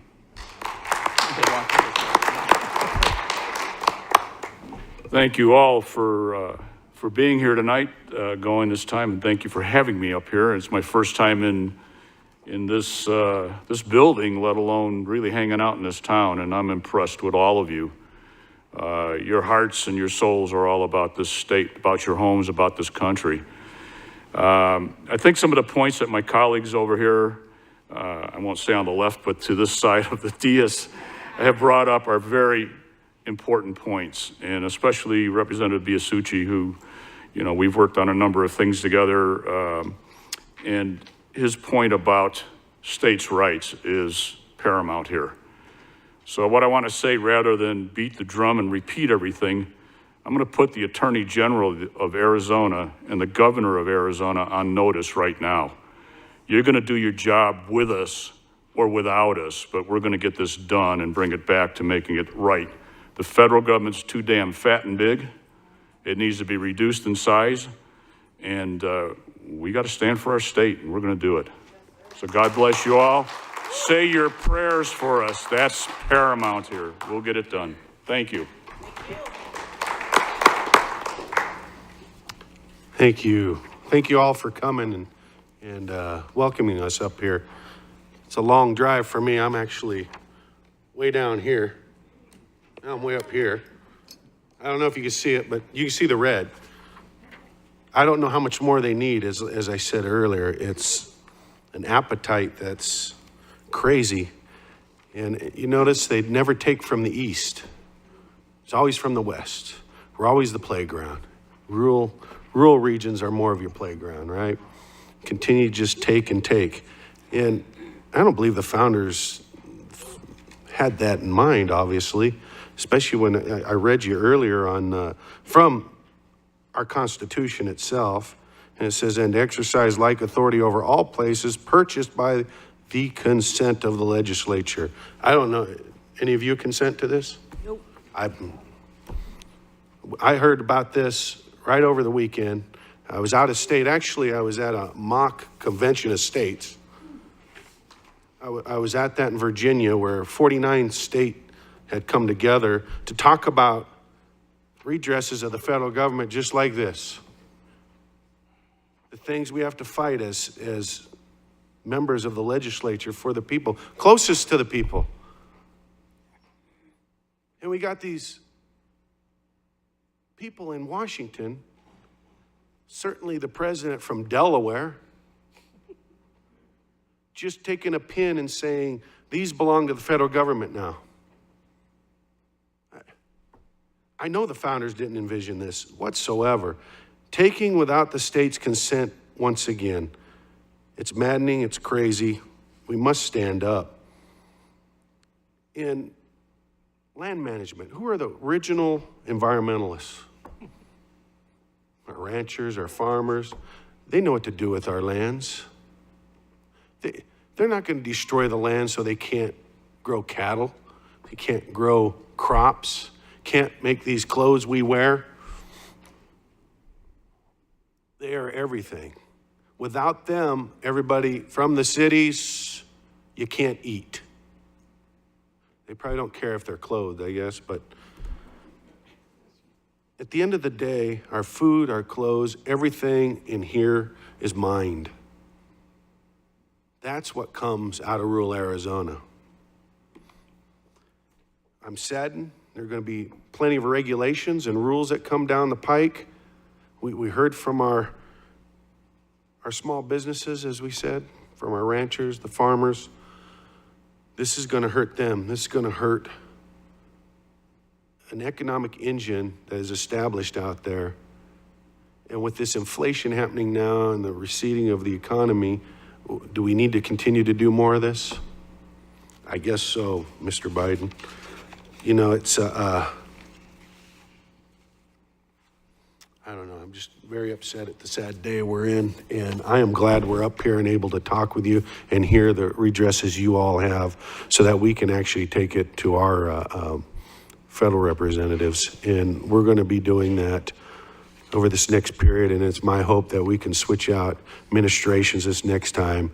And maybe instead of just getting rid of the executive order, they follow the Constitution and they give us our lands back. And with that, I appreciate you guys.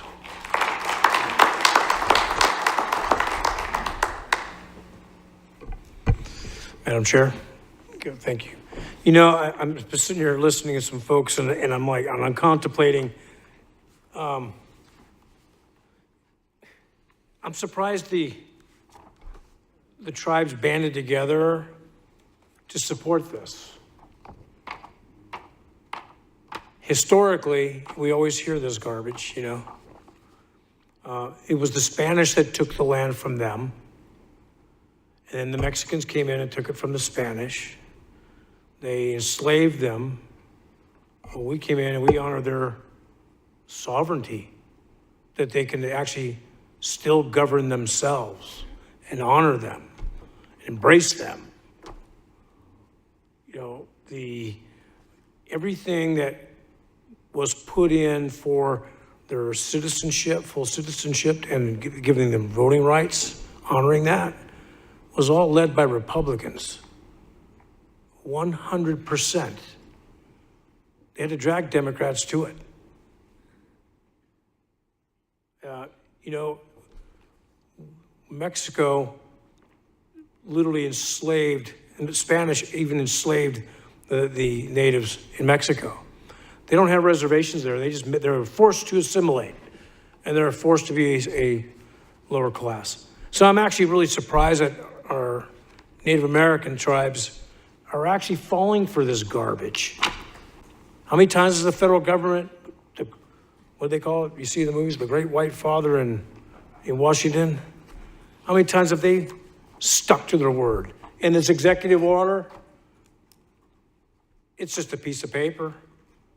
It's just an EO that they could change on a whim because it's not bound by law, technically, because they subverted and went around Congress. Enough's enough. Enough is enough. This is what happens when we allow and give too much authority to unelected bureaucrats and bureaucrat agencies and organizations. We've seen it a lot of times.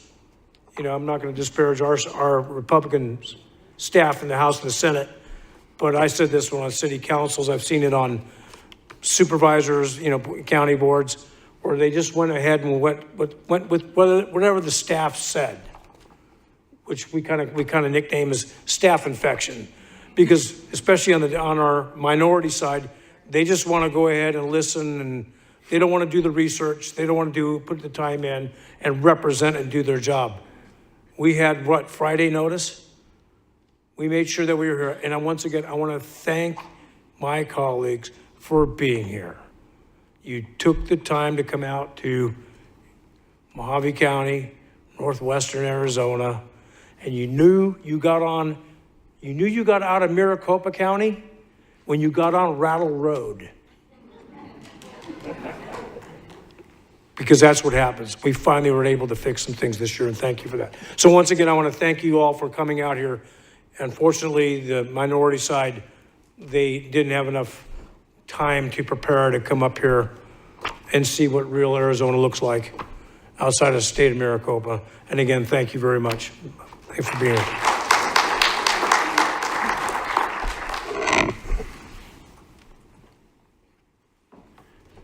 Man, the past couple months, couple years have been a rude wake-up call for me. You know, seeing what's been happening with this regime, the prosecution of political opponents, suppression of speech, Now they're coming in and taking your land. Kind of wonder, is this a different America? Has it been like this my whole life and I never realized it? I don't know. But there's one thing I do know, is that we can sit up here and talk, The people in this federal empire are never going to listen to us unless we make them. So I got a task for everybody in this room, because I think we can make them.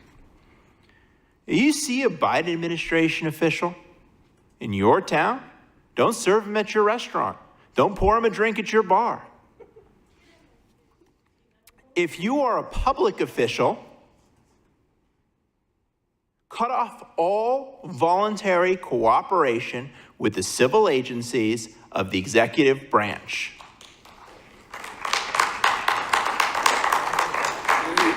There are not that many of them. There are an awful lot of us, and they cannot control this country without our consent. This is my state. This is your county. It's time for all of us to not just tell them hell no, but show them hell no.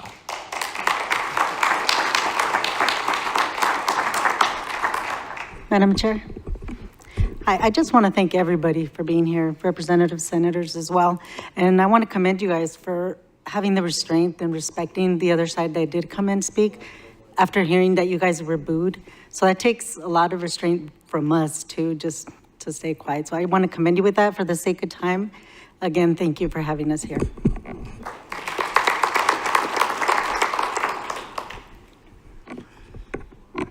The thing that affected me the most in hearing the public testimony was just that we're losing our freedoms, and also just the livelihood that is being challenged by that is being challenged in the lives of ranchers, farmers, and some of the economic development that is happening here.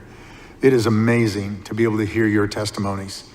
And we want to be, hearing your testimonies, we want to be your voice at the state level and come against, and we know that there's a new world order that is being pushed by the Biden administration. We know that the social agenda that's out there with the UN and all of that, that's really coming against us. But one of the things that I want to let you know is that we live in the greatest country in the world. And we have an abundance of resources, and we have to make sure that we stay free to be able to use those resources.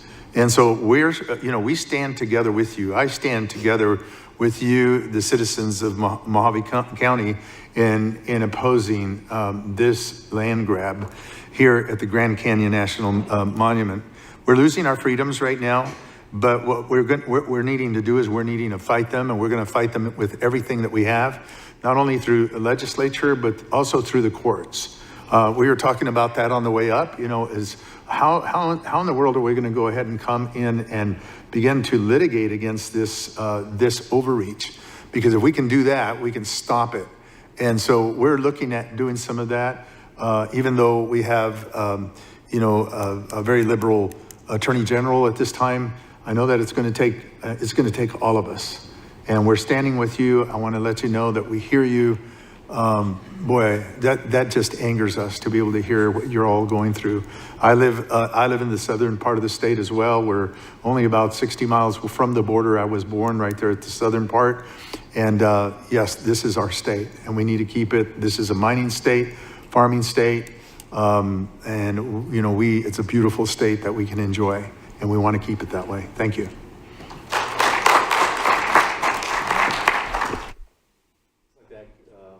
I'd just like to echo my colleagues up here. I won't be as verbose as some of them, but 4 hours in front of me for the rest of the night. So thank you for being here.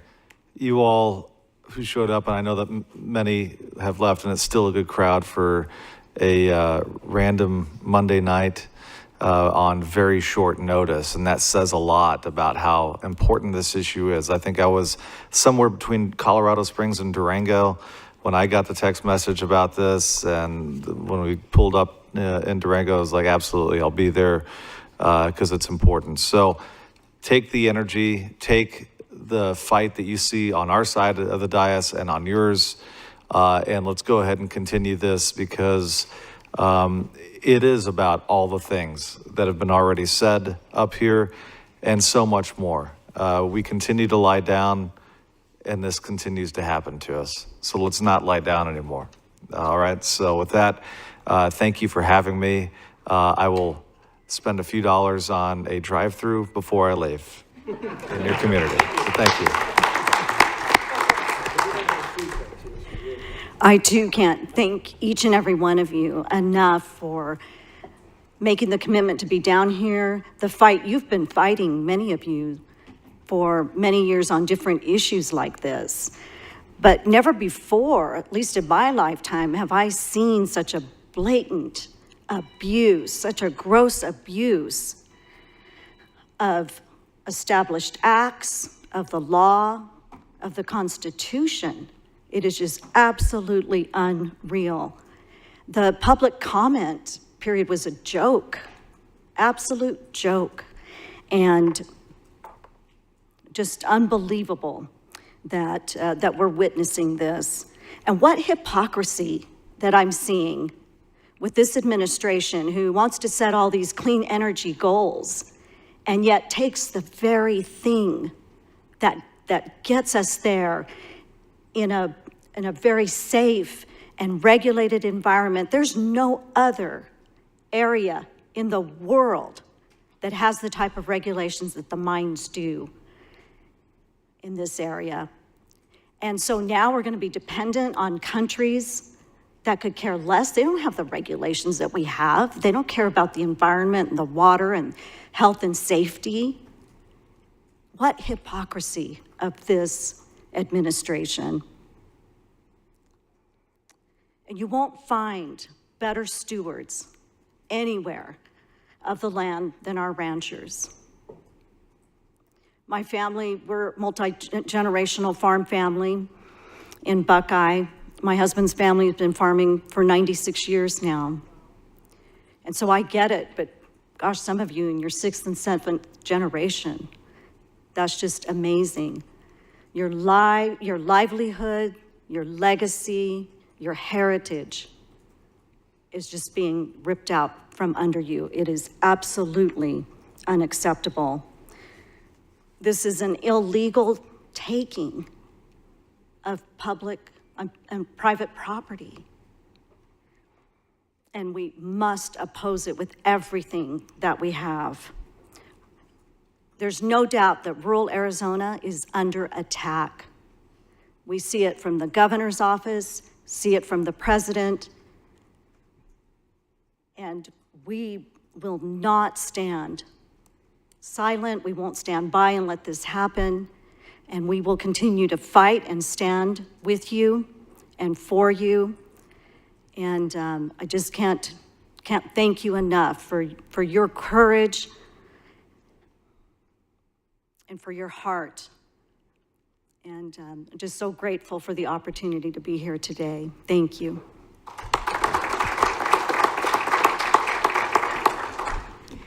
The protection of property rights and local economies is paramount.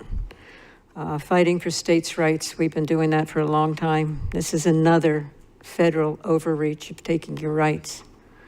Needs to stop. Control of our water, our energy, and the use of property. If they take control of those 3 issues, they take it all. We have nothing left.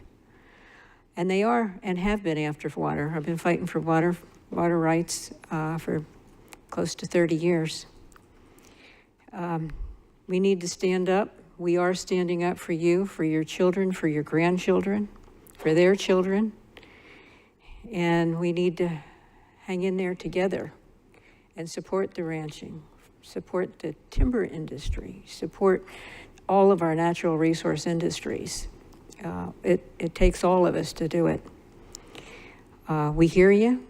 We're behind you. We're a telephone call away. If you need us, we're here. I want to thank you for, supervisors have been here for a long time today, I understand, and many of you as well. We have a 3-hour drive back to Phoenix and then home from there. But thank you, colleagues, taking the time and energy. For some of you drove yourself, some of us took a van and drove together, carpooled. But it takes us all, and we're there for you. Thank you very much. With that, we each, no further business. The House Natural Resource, Energy, and Water Committee meeting is adjourned. Seeing no further business before us, the Senate Natural Resource, Energy, and Water Committee is adjourned.